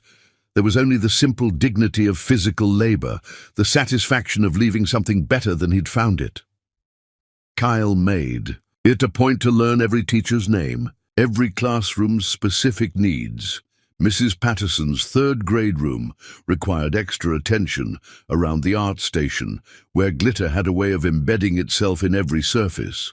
Mr. Rodriguez's fifth-grade classroom needed the whiteboards cleaned, with special solution to prevent ghosting. The kindergarten rooms needed gentle handling of the reading corners, where tiny chairs and picture books created miniature worlds of wonder. He learned which classroom was Joshua's and which was Robin's, though he was careful never to linger there longer than any other room. But sometimes, when he was cleaning Joshua's desk or emptying Robin's classroom trash can, Kyle would allow himself a moment to touch something his children had touched, to exist briefly in their world, even if they would never know he'd been there. 3 weeks into his custodial work, Kyle began attending therapy with Dr. Michael Santos, a grief counselor who specialized in complicated mourning and family trauma. The sessions were brutal in their honesty. "Tell me about your relationship with truth," Dr. Santos said during their third meeting. Kyle shifted uncomfortably in the worn leather chair. "I used to think I was protecting people by lying, protecting them from difficult realities, from complicated emotions they might not understand. And now? Now I realize I was protecting myself," Kyle admitted. "It was easier to lie about Kathy's condition than to face the complex grief of loving someone who couldn't love me back. It was easier to create a simple story about being a widower than to explain the reality of visiting a wife who didn't know I was there." Dr. Santos nodded. "Grief, for someone who is alive but absent, is one of the most difficult emotional experiences humans can face. But you chose to hide from that grief rather than process it. Why?" Kyle was quiet for a long moment. "Because I thought if I admitted how hard it was, if I let people see how much I was struggling, they would think I was weak, or selfish, or not good enough to be a father to my boys. And instead I became exactly what I was afraid people would think I was." The therapy sessions became a twice-weekly appointment Kyle never missed, even when working double shifts to afford them. Dr. Santos helped him understand that his lies hadn't begun with the move to Millbrook. They'd started in the hospital, a room where Kathy lay unconscious. When Kyle began telling himself that visiting her was enough, that maintaining her medical care absolved him of the harder work of honest communication with his children.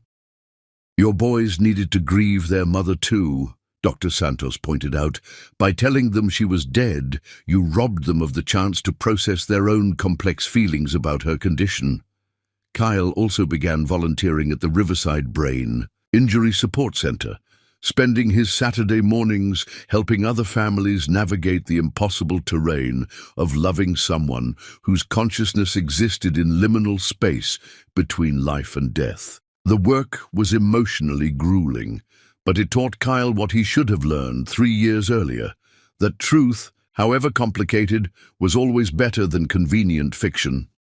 He met other spouses who visited their partners every day, other parents who struggled to explain traumatic brain injury to confused children, other families who had found ways to honor love while building realistic hope.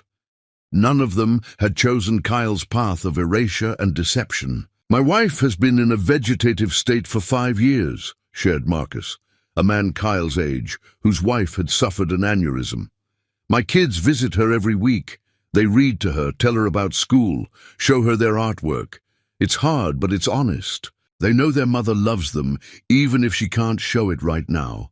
Kyle listened to these stories with growing shame and understanding. He had robbed Joshua and Robin of the chance to love their mother in her current state, to hope for her recovery while accepting her present reality. Instead, he'd forced them to choose between loyalty to their dead mother and excitement about their father's new life. On Tuesday evenings, Kyle attended parenting classes at the community center, sitting in a circle with other parents who were working to improve their relationships with their children. Most of them were there because of divorce, addiction, or anger management issues. Kyle was there because he'd committed fraud and taught his children to lie. Parenting isn't about being perfect, the instructor Maria Santos explained. It's about modeling how to handle imperfection. Children need to see that adults can make mistakes, take responsibility, and work to do better. Kyle took careful notes, absorbing lessons he should have learned a decade earlier. How to apologize without making excuses, how to rebuild trust through consistent action rather than grand promises, how to put children's emotional needs ahead of adult comfort. For 6 months, Kyle didn't request increased visitation or ask his attorney to petition for expanded contact with the boys. He didn't send letters or gifts or messages through intermediaries. He simply worked to become a better person, knowing that any relationship with his children would have to be built on a foundation of genuine change rather than desperate manipulation. The transformation was slow but noticeable. Kyle stopped drinking alcohol completely, recognizing that his weekend visits to bars had been another form of avoiding difficult emotions. He started exercising regularly, finding that physical health supported emotional stability. He read books about trauma, grief, and family psychology, educating himself about the damage he'd inflicted and the long road to potential healing. Most importantly, Kyle stopped defending his actions, even to himself. In therapy, in parenting classes, in support groups, he practiced taking full responsibility for his choices without minimizing their impact or explaining away their motivations. When his supervised visitation rights were finally restored after the 6-month suspension, Kyle approached the first meeting with humility rather than desperation. The court-appointed supervisor, Linda Martinez, met with him beforehand to establish ground rules. "Mr. Barrett, I want to be clear about expectations," Linda said. "These visits are about your children's well-being, not your emotional needs. If they don't want to talk about their mother, you don't push. If they express anger about your choices, you listen without defending yourself. If they seem uncomfortable, we end the visit early." "I understand," Kyle replied simply. "I just want to see them." The first visit took place in a sterile conference room at the Family Services building. Joshua and Robin entered with Emma, both boys visibly nervous and uncertain. Robin, now 12, had regained his ability to speak, but remained cautious and easily startled. Joshua, also 12 and tall for his age, carried himself with the protective wariness of someone who'd learned not to trust easily. "Hi, boys," Kyle said quietly, making no move to approach them. "Thank you for coming." Joshua studied his father carefully, noting the changes 6 months of honest labor and therapy had wrought. Kyle was thinner, his hands rough from manual work, his clothes simple and clean but clearly inexpensive. Most importantly, there was something different about his demeanor, a humility that hadn't existed before. "Are you still working at our school?" Robin asked, his voice barely above a whisper. Kyle nodded. "I'm a custodian there. I clean the classrooms and make sure everything is ready for you and your classmates to learn." "Do you see our work on the walls?" Joshua asked, testing his father's honesty. "Sometimes," Kyle admitted. "I'm proud of how well you're both doing in school, but I try not to spend extra time in your classrooms. That wouldn't be appropriate given our situation." It was a small moment, but significant. The old Kyle would have claimed he never noticed their work to avoid seeming intrusive, or would have gushed about how wonderful their projects were to curry favor. This Kyle simply told the truth. Complex, imperfect, honest truth. For the next 3 hours they sat together awkwardly, the boys gradually relaxing as they realized their father wasn't going to pressure them for forgiveness or flood them with explanations. Instead, Kyle asked about their interests, their friends, their hopes for the upcoming school year. He listened without offering advice or trying to insert himself into their lives. When Robin mentioned having nightmares, Kyle didn't immediately offer to help or promise to make them better. Instead, he said, "That sounds really scary. I'm glad. You have Aunt Emma and Mama to help you feel safe." When Joshua expressed anger about having to change schools because of all the drama, Kyle didn't defend himself or minimize the impact of his choices. He simply said, "I'm sorry my actions caused so much disruption in your life. You deserved stability, and I failed to provide that." As the visit ended, Linda Martinez was cautiously optimistic about Kyle's behavior. "Mr. Barrett," she said privately, "you showed appropriate restraint today. However, rebuilding trust will require many more visits like this one. The boys seem less tense than I expected, but we'll need to see consistent improvement over time." Joshua and Robin left without hugging their father, but also without the tension and anger that had characterized their interactions during the custody proceedings. It was progress, small, fragile, but real. That night, Kyle returned to his studio apartment and wrote in the journal Dr. Santos had recommended. He didn't write about his pain or his regrets or his hopes for reconciliation. Instead, he wrote about his children, their resilience, their cautious bravery, their clear need for consistent truth rather than dramatic gestures. The work of earning back the right to be their father had begun. It would take years, Kyle understood, and there were no guarantees of success. But for the first time since the wedding disaster, Kyle was building his efforts on a foundation of honesty rather than deception. Tomorrow, he would mop floors and empty trash cans at his children's school. He would attend therapy and parenting classes. He would volunteer with other traumatic brain injury families. He would live humbly and work consistently, proving through actions that he had finally learned the difference between loving someone and earning the right to be part of their life. The humbling had begun, and with it, the first real possibility of redemption. Chapter 7. Earning through service. 1 year later, Kyle Barrett's life had settled into a rhythm of quiet purpose. The calendar on his kitchen wall marked 365 days of perfect compliance with every court order, 365 days of on-time child support payments, completed community service hours, and monthly supervised visits that had gradually grown less strained and more genuine. His studio apartment remained spartanly furnished, but now it held evidence of a man rebuilding himself from the ground up. Certificates from completed parenting classes lined one wall. A small bookshelf held volumes on child psychology, grief counseling, and traumatic brain injury recovery.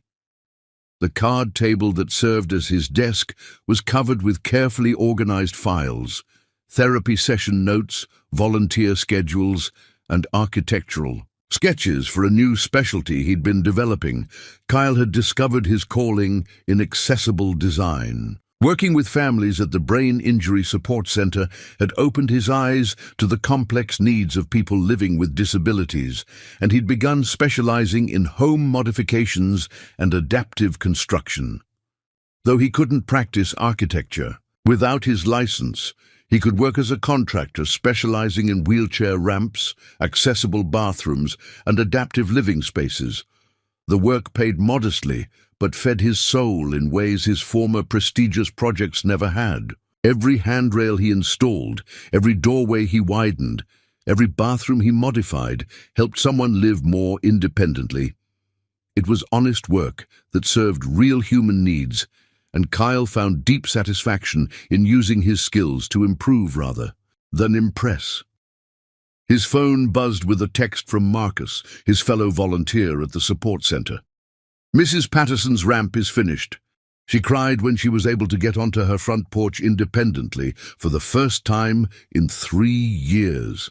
"Thank you for donating your time." Kyle smiled as he read the message. He'd spent his weekend installing a modular wheelchair ramp for an elderly woman whose stroke had left her dependent on others for mobility. The materials had cost him a week's worth of grocery money, but seeing Mrs. Patterson's joy when she rolled onto her porch had been worth every penny. This was how Kyle spent his time now, working his custodial job during the week, taking on small accessibility projects on weekends, and donating his expertise to families who couldn't afford professional modifications. He'd also become a regular speaker at support group meetings, sharing his hard-learned wisdom about the importance of honesty in family crisis situations. "The lie always makes things worse," he told new families struggling with brain injury diagnoses. "I thought I was protecting my children by hiding their mother's condition, but I was actually stealing their chance to grieve, to hope, and to love her as she was." Truth is harder, but it's the only foundation that can support real healing. His monthly supervised visits with Joshua and Robin had evolved from awkward encounters to genuine conversations. The boys, now 12 and growing rapidly, had begun to trust that their father wouldn't pressure them for forgiveness or burden them with his emotional needs. Instead, Kyle focused entirely on being present for whatever they wanted to share. "Daddy," Robin said during their November visit, "why do you clean our school at night instead of during the day?" Kyle considered his answer carefully. "Because I wanted to be part of your school environment without interfering with your daily life. You deserve to feel safe and comfortable at school without worrying about running into me in the hallways." Joshua studied his father with the penetrating gaze that reminded Kyle so much of Kathy. "Are you ashamed of being a janitor?" "No," Kyle replied honestly. "I'm proud of the work I do. Every classroom I clean helps you and your classmates learn better. It's good, honest work that serves a real purpose." "But you used to design buildings," Robin pointed out. "I did, and maybe someday I'll be able to do that again if I earn back people's trust. But for now, this is where I belong. I'm learning to serve instead of just taking credit." These conversations were small victories, moments when Kyle could demonstrate the man he was becoming rather than defend the man he'd been. Dr. Santos had helped him understand that healing relationships required consistent presence over time, not dramatic gestures or eloquent apologies. The real test of Kyle's transformation came on a cold Tuesday evening in December, when Emma called him with news that made his blood freeze. "Kyle, Robin is having emergency surgery tomorrow morning," she said without preamble. "His appendix has ruptured and there are complications. I thought you should know." Kyle's hands shook as he gripped the phone. "Which hospital? What can I do? Should I—" "Kyle," Emma interrupted gently, "you can't be there. The restraining order is still in effect, and Kathy isn't ready to see you. But I thought you had the right to know that your son is in danger." That night, Kyle sat in the parking lot of Riverside Medical Center in his battered pickup truck, keeping vigil outside the hospital where his son was fighting for his life. He couldn't go inside, couldn't hold Robin's hand, or comfort him through the fear.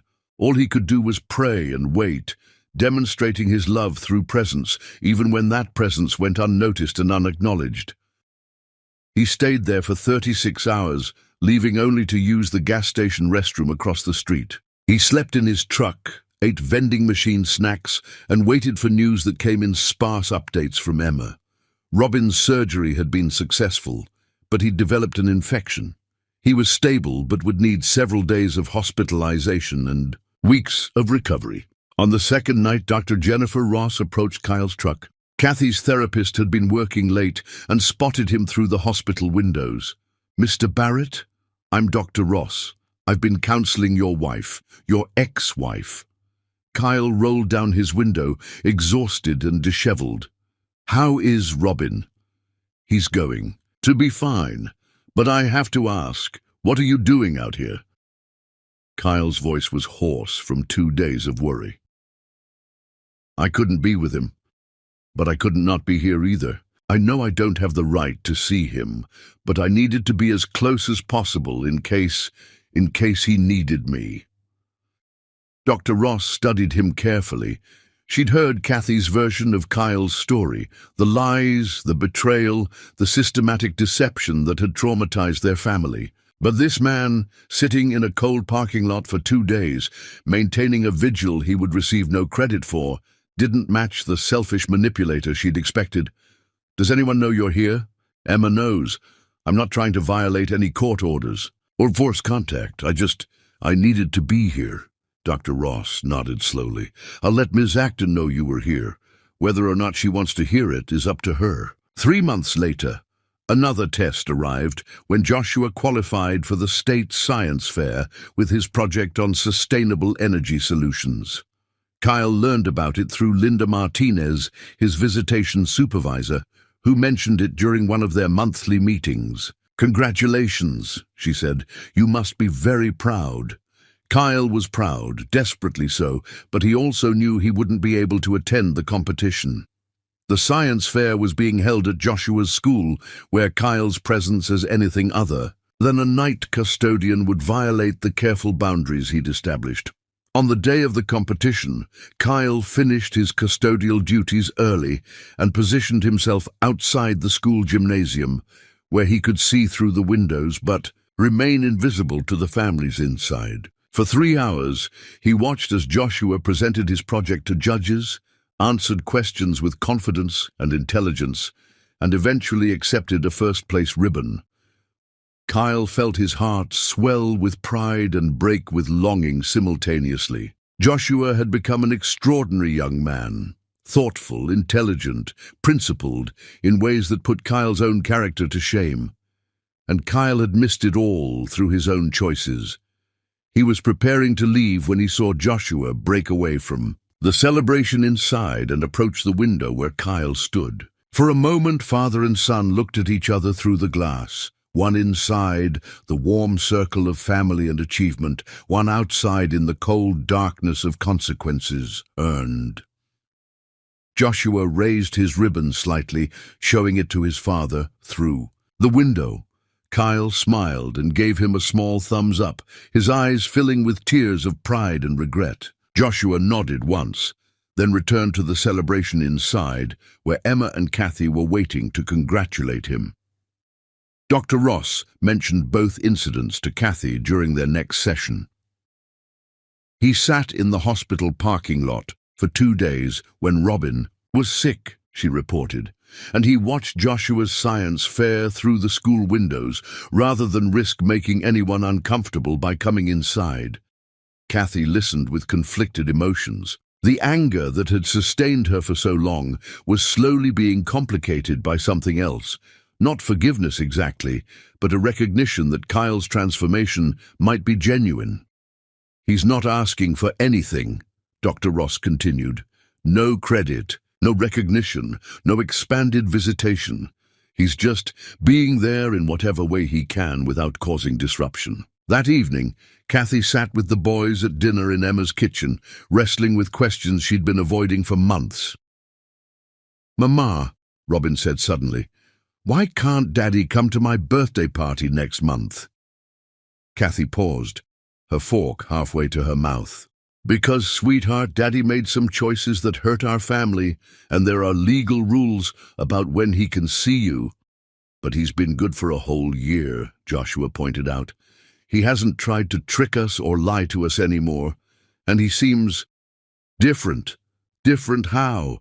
Kathy asked, genuinely curious about her children's perspective.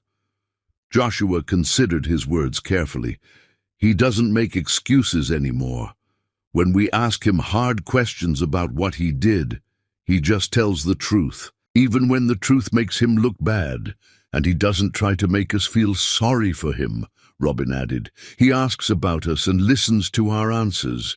He doesn't talk about how sad he is or how much he misses living with us." Kathy felt something shift in her chest, a crack in the armor of anger she'd worn for so long. Her children were describing a man she'd never known Kyle to be, humble, selfless, focused on others' needs rather than his own emotional comfort. "Do you want Daddy to come to your birthday party?" she asked Robin. Robin nodded eagerly. "And to my school play, and to Joshua's graduation ceremony. We know he hurt you, Mama, but he's our daddy, and we miss having him at our important things. That night, Kathy called Dr. Ross.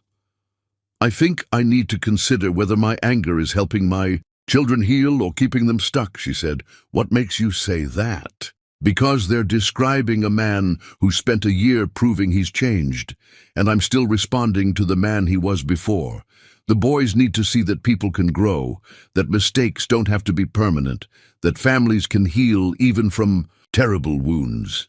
It was the first time since waking from her coma that Kathy had spoken about Kyle with anything other than rage or disappointment. It was the beginning of something new, not reconciliation necessarily, but the possibility that redemption, earnestly pursued over time, might be worthy of consideration. Kyle's year of humble service was slowly bearing fruit, though he wouldn't know it for months to come. The man who had once chosen convenience over character was learning that true love required patience, sacrifice, and the willingness to serve without guarantee of reward. In his journal that night, Kyle wrote, Joshua, won first place at the State Science Fair today. I watched through the window, proud and heartbroken in equal measure. Someday, if I'm very fortunate and work very hard, I might earn the right to be in the room when he achieves his dreams. Until then, I'll keep proving that I can put his happiness above my own needs. The transformation was far from complete, but the foundation was solid. Kyle Barrett was slowly earning back the right to call himself a father, one humble act of service at a time. Chapter 8. The Ultimate Sacrifice. 2 years had passed since the wedding catastrophe that shattered Kyle Barrett's carefully constructed lies. In that time, he had methodically rebuilt his life on a foundation of humility and service, but nothing could have prepared him for the phone call that came on a rainy March evening. Kyle. Emma's voice was tight with worry. I need to tell you something about Kathy, and I need you to listen without interrupting. Kyle set down his dinner, a simple meal of rice and beans that had become his standard fare since most of his income went to court-ordered payments, and gave Emma his full attention. It was the first time she'd called him directly in months. She's been having complications from her brain injury, Emma continued. Severe headaches, vision problems, cognitive issues that are getting worse. Dr. Chen says there's a procedure that could help, experimental neurosurgery to relieve pressure and restore function. But insurance won't cover it because it's still in clinical trials. Kyle's blood ran cold. How much? $250,000, plus recovery costs, rehabilitation, lost income. We're looking at over $300,000 total. The number hit Kyle like a physical blow. Emma was a successful surgeon, but even she didn't have that kind of cash readily available. Kyle did the math quickly in his head. His savings account held exactly $1,147, the result of 2 years of living on the absolute minimum while paying child support, medical bills, and court fees. What can I do? Kyle asked, though he already knew the answer would be nothing. He had no legal right to make medical decisions for Kathy, no financial resources that could make a meaningful difference. Nothing, Emma said, confirming his fears. I'm applying for medical grants, setting up a GoFundMe, reaching out to her old colleagues. But Kyle, if we can't raise the money in time... She didn't finish the sentence, but Kyle understood. Without the surgery, Kathy could suffer permanent cognitive decline, seizures, or worse. The woman who had fought her way back from a 3-year coma could lose everything she'd regained. That night, Kyle sat at his card table with a yellow legal pad, making calculations that seemed impossible. His truck was worth maybe $8,000. His tools might bring another $2,000. He had a small life insurance policy he could cash out for its surrender value, about $1,500. Combined with his savings, he could raise perhaps $12,000. It wasn't nearly enough, but it was something. Over the next 3 days, Kyle liquidated everything he owned. The truck went to a used car dealer for $7,500, less than its blue book value, but Kyle needed cash immediately. His professional tools, accumulated over years of architectural work and construction, sold to various contractors. For $1,800, he cashed out his meager retirement account, paying heavy penalties that reduced its value to just over $3,000. His furniture, electronics, even his clothes beyond the absolute necessities, everything, found its way to pawn shops, online marketplaces, and donation centers. Kyle kept one change of work clothes, one set of casual wear, his therapy notebooks, and the single photo of Joshua and Robin.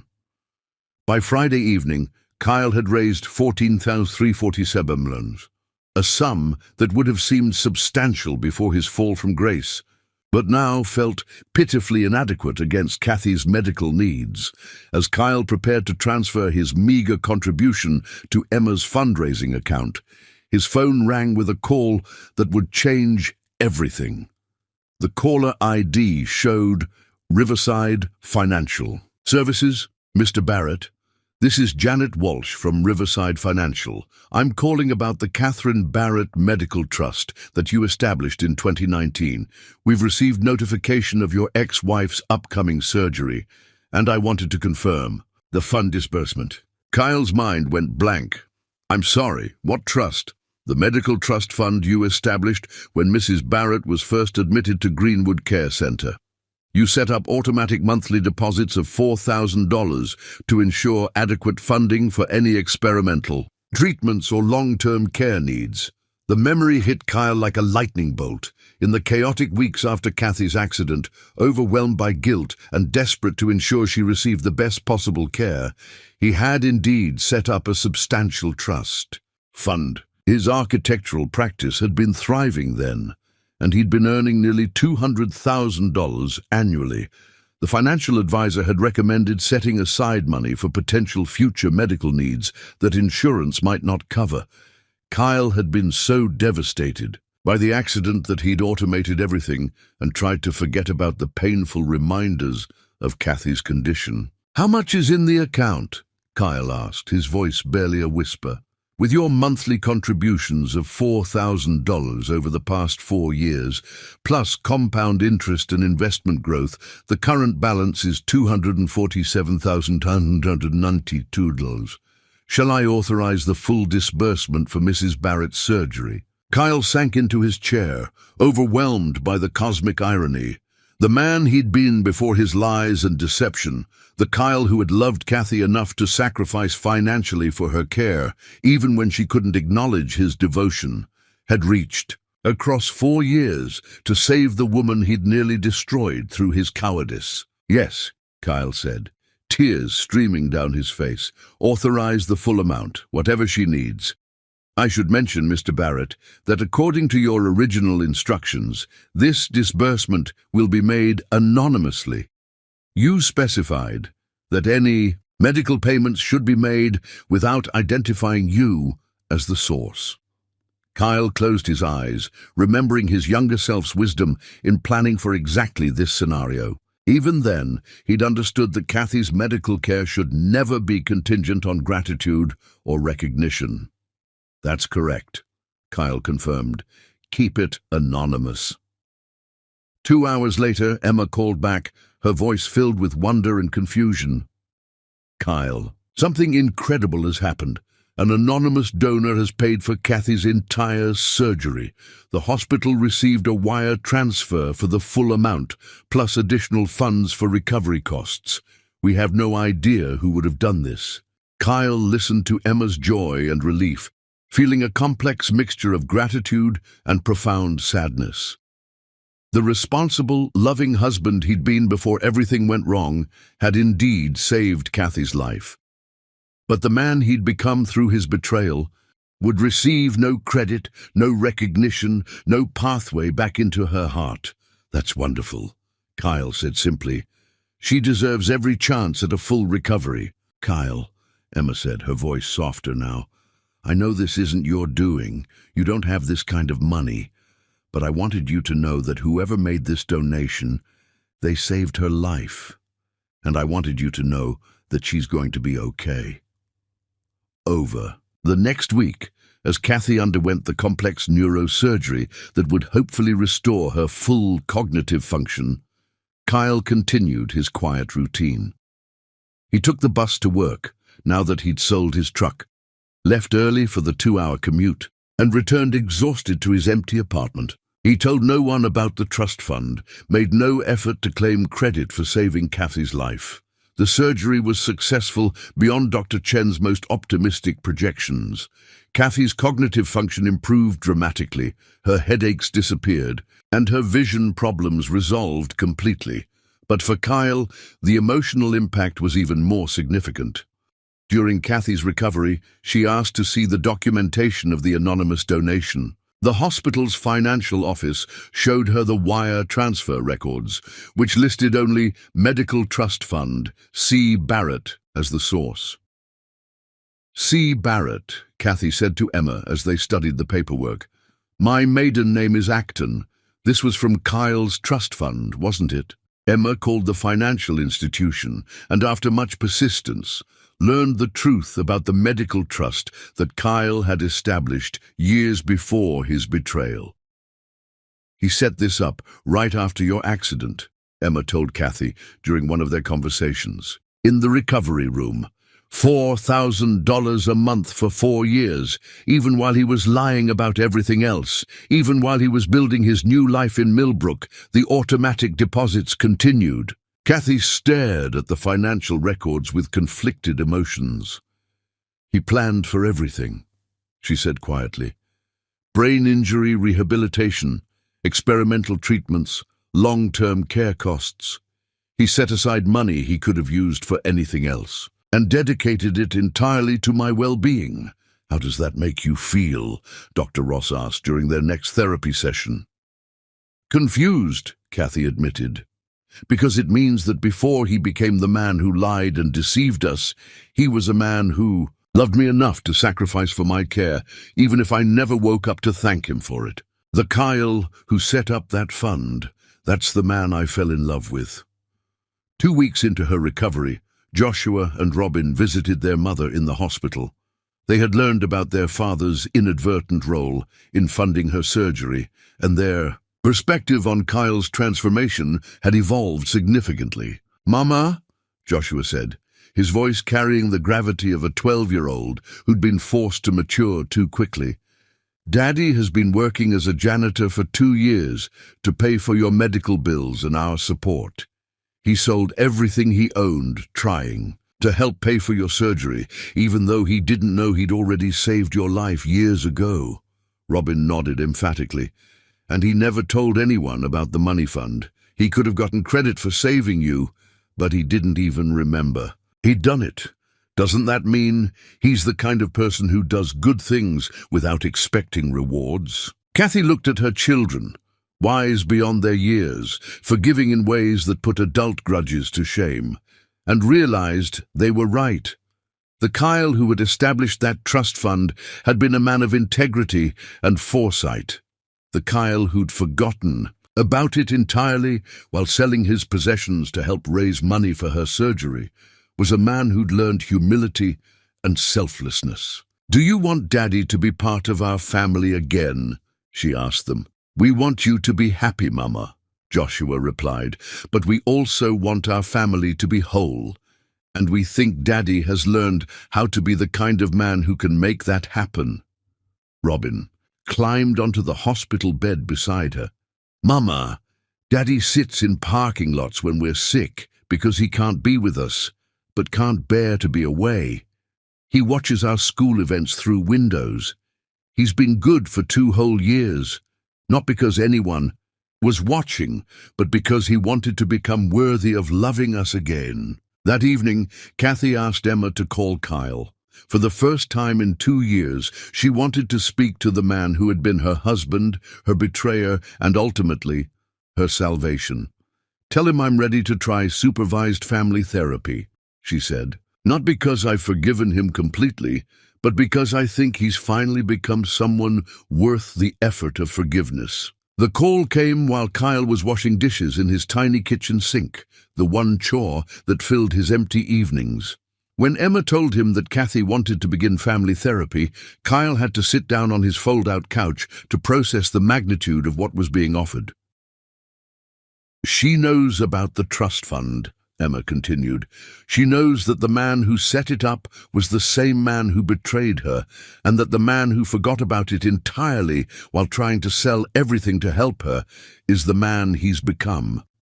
She's not ready to reconcile Kyle, but she's ready to see if the Kyle who loved her enough to plan for her care is the same Kyle who spent 2 years proving he can put her needs ahead of his own comfort." Kyle hung up the phone and sat in the darkness of his apartment, overwhelmed by the second chance he'd never expected to receive. The ultimate sacrifice hadn't been the money.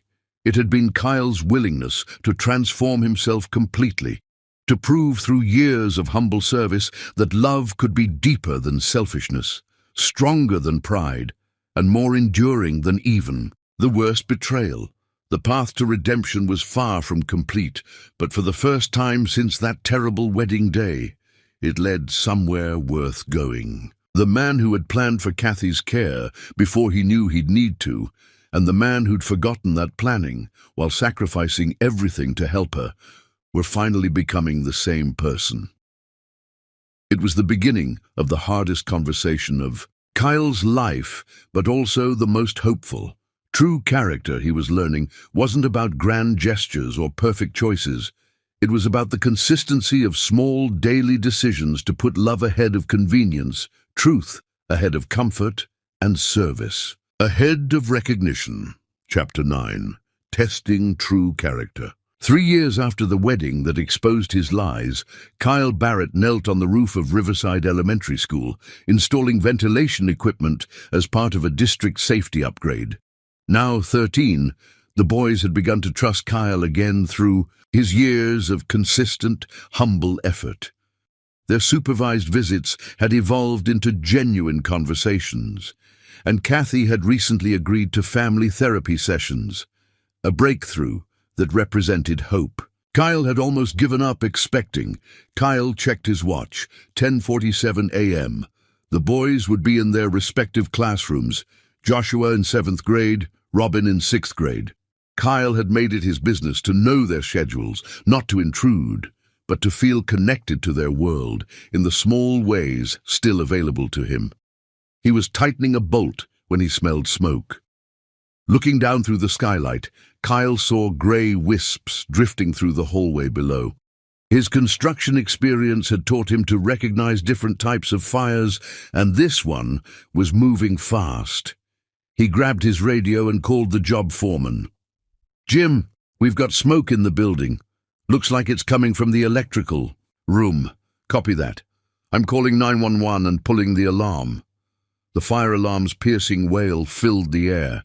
Kyle watched through the skylight as teachers began evacuating their classrooms with practiced efficiency. But what he saw next made his stomach drop. A section of the hallway where the smoke was thickest remained occupied. Mrs. Henderson's special needs classroom, where 6 children with various disabilities required extra assistance to evacuate. Kyle could see Mrs. Henderson trying to help her students, but she was moving too slowly. The smoke was getting thicker, and Kyle's construction knowledge told him that if this was an electrical fire, the situation could deteriorate rapidly. He looked toward the fire escape route the other workers were taking. Then he looked back at the classroom where 6 vulnerable children were still struggling to evacuate. There was no choice to make. Kyle had spent 3 years learning to put others' needs before his own comfort. Today, that lesson would be tested with his life. Kyle grabbed the emergency crowbar from his tool belt and smashed through the skylight, dropping 12 feet onto the hallway floor below.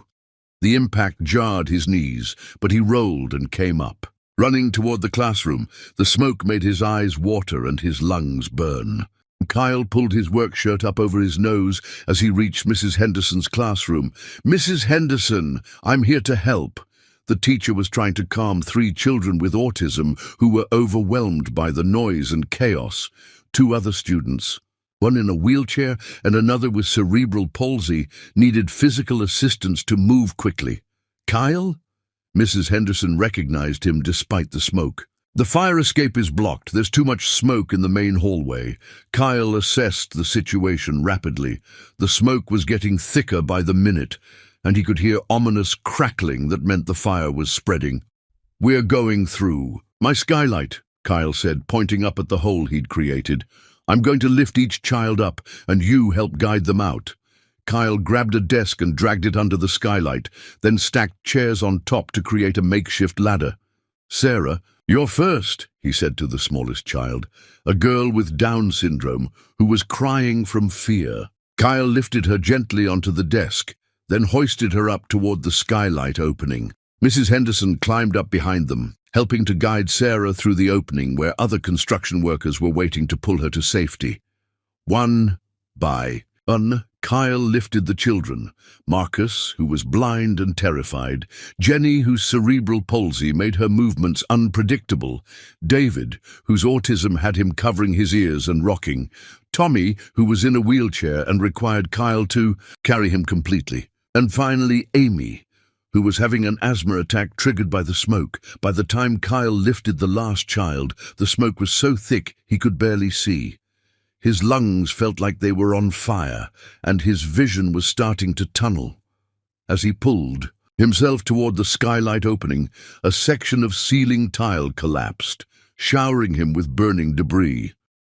Kyle felt searing pain across his back and shoulders, but he kept climbing. The construction workers above were shouting encouragement, reaching down to help pull him through the opening. Just as their hands clasped his wrists, Kyle heard a voice that made his heart stop. "Daddy!" Through the chaos, he saw Joshua and Robin on the playground below, having been evacuated with their classes. They were staring up at the roof, where their father was being pulled from a burning building, their faces masks of terror and disbelief. "The kids," Kyle gasped as the workers pulled him onto the roof. "Are all the kids safe?" "Everyone's out," one of the firefighters assured him. "You got them all!" Kyle collapsed onto the roof, his body finally giving in to the smoke inhalation and burns. As the world faded around him, his last coherent thought was relief that Joshua and Robin were safe, that all the children were safe. He woke up 3 days later in the burn unit of Riverside Medical Center, his body wrapped in bandages and connected to machines that monitored his vital signs. The room was dim, and for a moment Kyle thought he was alone. Then he heard a familiar voice reading softly.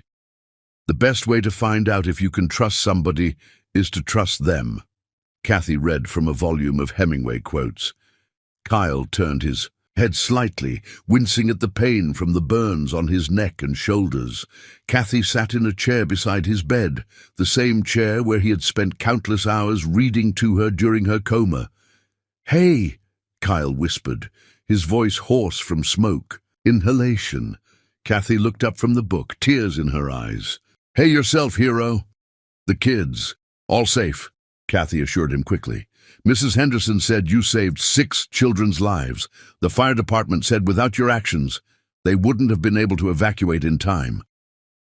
Kyle closed his eyes, overwhelmed with relief. "I couldn't let anything happen to them."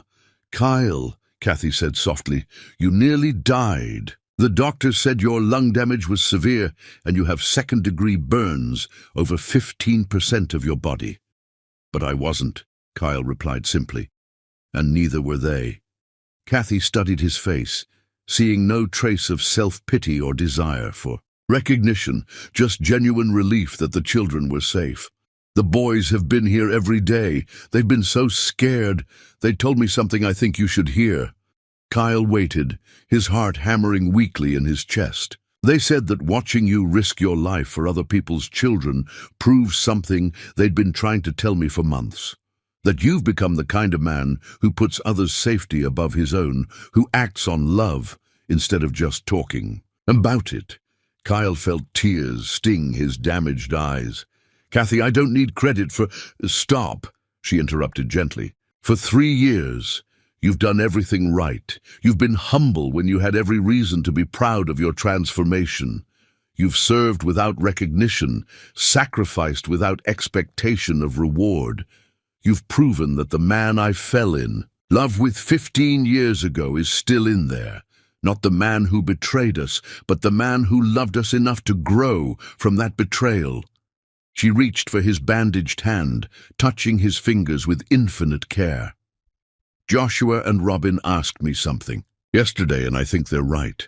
They said, "Daddy spent 3 years proving every day that he loves us more than himself. Maybe it's time to let him prove he can love you right too." Kyle's tears flowed freely now. 3 years of grief and hope and desperate love, finally finding release. "Kathy, I don't deserve another chance. Nobody deserves anything," Kathy said firmly, "but some people earn things, and Kyle, you've earned the right to try again, not because you saved those children, though that was incredibly brave, but because you've spent 3 years becoming the kind of man who would save those children without thinking about the cost to himself." Over the next few weeks, as Kyle recovered from his injuries, a new pattern emerged. Kathy visited daily, bringing the boys with her and staying for hours at a time. They talked about everything: his therapy progress, her recovery from brain surgery, the boys' achievements and struggles, their shared fears about trying to rebuild a family that had been so badly broken. "I'm not the same woman who married you 15 years ago," Kathy told him during one of these conversations. "And you're not the same man who betrayed me 3 years ago. Maybe that's a good thing. Maybe we can build something better than what we had before." "What does that look like?" Kyle asked. "Honest," Kathy replied without hesitation. "It looks like truth even when truth is difficult. It looks like choosing each other every day, not just when it's convenient." On the day Kyle was discharged from the hospital, Joshua and Robin surprised him with a card they'd made together. The front showed a drawing of a man on a roof, pulling children to safety. Inside, in their careful 13-year-old handwriting, they'd written, "Thank you for showing us what real love looks like. It doesn't just say it cares, it proves it." Kyle held the card with hands that would always bear faint scars from the fire, reading their words over and over. He had spent 3 years learning that love wasn't about possession or convenience. It was about service, sacrifice, and the daily choice to put someone else's well-being above your own comfort. The man, who had once chosen deception over difficulty, had literally walked through fire to save children who weren't even his own. In doing so, he had proven to himself, to his family, and to the world that his transformation was complete. The hardest test of Kyle Barrett's character had been passed. What remained was the even more challenging work of learning to live as the man he had fought so hard to become. Chapter 10. Hearts Rebuilt Through Fire. 4 years after the wedding that exposed his lies, Kyle Barrett stood before his bathroom mirror, fingers trembling as he fastened each button of the crisp white shirt Emma had chosen with him. His reflection revealed a man reborn, not just by the silver scars threading across his shoulders like delicate lightning, but by the quiet dignity that radiated from eyes that had learned to see clearly through smoke and flame. Today, Kathy would marry him again. The journey to this moment had been carved from granite and grace. 18 months of therapy had rebuilt their foundation stone by stone. Supervised conversations that became family dinners, tentative trust that bloomed into genuine dating. They had courted each other like strangers learning love's true language. Honesty without armor, vulnerability without fear. "I need you to understand," Kathy had told him during their first real conversation as potential partners. "Forgiveness isn't amnesia. I remember every lie, but I also see every day you've chosen truth since then. I need you to remember," Kyle had replied, "so you can catch me if I ever start falling back into the man who hurt you." Their boys, Joshua and Robin, now 14, and wise as old souls, had become the architects of their parents' reunion, insisting on family meetings where they voiced their hopes and boundaries with startling clarity. "We want you together," Joshua had declared, "but only if you're building something beautiful, not just fixing something broken." The proposal had emerged naturally during an ordinary Tuesday evening, Kyle watching Kathy laugh at Robin's attempt to explain quantum physics, while Joshua rolled his eyes affectionately. Love struck him like lightning, not the desperate passion of youth, but the profound recognition of home. "Would you marry me again?" he'd asked simply. "Why?" she'd challenged. "Because you're my true north," he'd answered. "And I want to spend whatever time I have left proving I can navigate by your light." Now Kyle stood in Riverside County Courthouse, where justice had once sentenced him and would today bless his redemption. The setting was deliberately humble, just family and Dr. Ross, whose witness had guided them through the wilderness of healing. Joshua and Robin entered first, tall and serious in their first real suits, carrying themselves like young men who understood that love was both fragile and fierce. Emma followed in navy silk, her smile soft with the satisfaction of family restored. Then Kathy appeared, and Kyle's world narrowed to the space between heartbeats. She wore cream silk that whispered as she moved, her auburn hair catching courthouse, light like captured fire. At 35, she was magnificent, not despite the scars of survival, but because of them. Her eyes held depth that only storm-tested souls could fathom. "Hello," she said, taking his hands. "Hello, beautiful," he whispered back. Judge Rodriguez, who had once catalogued Kyle's failures, now spoke of redemption with the authority of someone who had witnessed transformation. "We gather to witness not just a marriage, but a miracle. Love that died and was reborn, trust that shattered and was rebuilt stronger than before." Kyle's vows flowed like water over stone.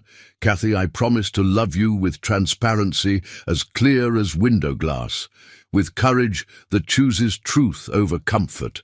I will never again ask you to be anything but exactly who you are, and I will spend every day becoming worthy of who you choose to be." Kathy's response made even the bailiff wipe his eyes.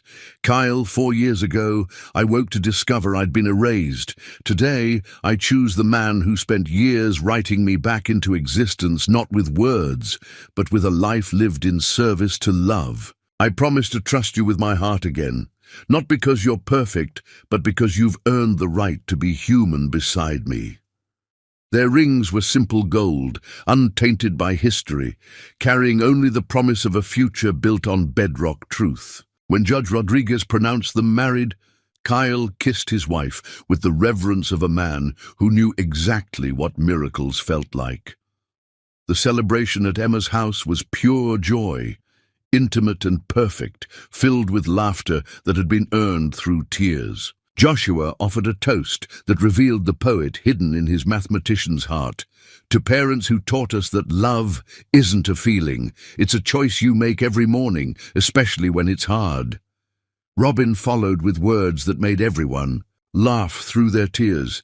"To Mama and Daddy, thank you for showing us that happily ever after isn't the end of the story, it's just where the real adventure begins." That evening, in their modest 3-bedroom home, designed with accessibility and hope, Kyle and Kathy sat together on the couch they'd chosen as partners, not as people trying to recreate what was lost. "Any regrets?" Kyle asked, their fingers intertwined. "Only that it took us so long to understand what love actually means," Kathy replied, then smiled. "Are you scared?" "Terrified," Kyle admitted. "But not of you, not of us, of my own capacity for selfishness, of forgetting how much damage thoughtless choices can do." Kathy turned to face him fully. "That fear, that's exactly why I'm not afraid anymore. The Kyle who betrayed us would never have admitted he was capable of causing harm. This Kyle, the one who's terrified of repeating his mistakes, he's the one I trust with my heart." 6 months later, their marriage had settled into rhythms of deliberate gratitude. Kyle's architectural firm specialized in creating accessible spaces, work that fed his soul while supporting their family. Kathy had returned to pediatric nursing, her own experience with medical trauma making her uniquely gifted at helping families navigate crisis. They attended therapy not because they were struggling, but because they'd learned that love required maintenance as intentional as any other precious thing. On their first anniversary, they returned to the courthouse steps where Kyle had once sat in defeat. This time, they brought flowers, not for the dead, but for new life growing from composted pain.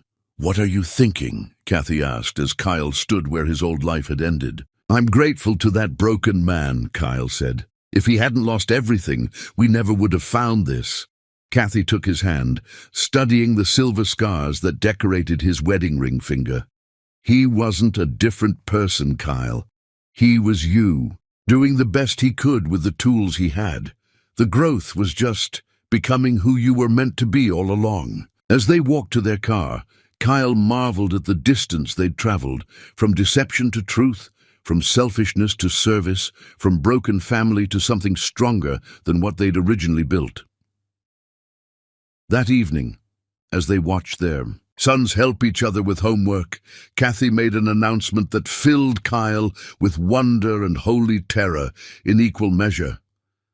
"I've been thinking about expanding our family," she said quietly. Kyle looked at her, understanding immediately. "Are you sure?" "I'm sure I want to create new life with the man you've become," she replied. "I'm sure Joshua and Robin deserve to see love that builds instead of just repairs. And I'm sure any child we bring into this world will know from day one what it means to be loved honestly." Kyle felt tears blur his vision as he considered the magnitude of trust she was offering to create life together. To trust him with a child who would never know the man he'd been before fire refined him into someone worthy of such faith. Their hearts had been rebuilt, not in spite of the flames they'd walked through, but because of them. Fire had burned away everything false, leaving only love in its truest form, not the easy emotion of early romance, but the daily choice to serve each other's highest good. 6 months later, their marriage had settled into rhythms of deliberate gratitude. Kyle's architectural firm specialized in creating accessible spaces, work that fed his soul while supporting their family. Kathy had returned to pediatric nursing, her own experience with medical trauma making her uniquely gifted at helping families navigate crisis. They attended therapy not because they were struggling, but because they learned that love required maintenance as intentional as any other precious thing. On their first anniversary, they returned to the courthouse steps where Kyle had once sat in defeat.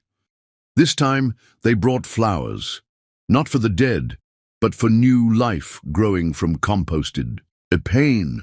"What are you thinking?" Kathy asked, as Kyle stood where his old life had ended. "I'm grateful to that broken man," Kyle said. "If he hadn't lost everything, we never would have found this." Kathy took his hand, studying the silver scars that decorated his wedding ring finger. "He wasn't a different person, Kyle. He was you, doing the best he could with the tools he had. The growth was just becoming who you were meant to be all along." As they walked to their car, Kyle marveled at the distance they'd traveled, from deception to truth, from selfishness to service, from broken family to something stronger than what they'd originally built. That evening, as they watched their sons help each other with homework, Kathy made an announcement that filled Kyle with wonder and holy terror in equal measure. "I've been thinking about expanding our family," she said quietly. Kyle looked at her, understanding immediately. "Are you sure?" "I'm sure I want to create new life with the man you've become," she replied. "I'm sure Joshua and Robin deserve to see love that builds instead of just repairs. And I'm sure any child we bring into this world will know from day one what it means to be loved honestly."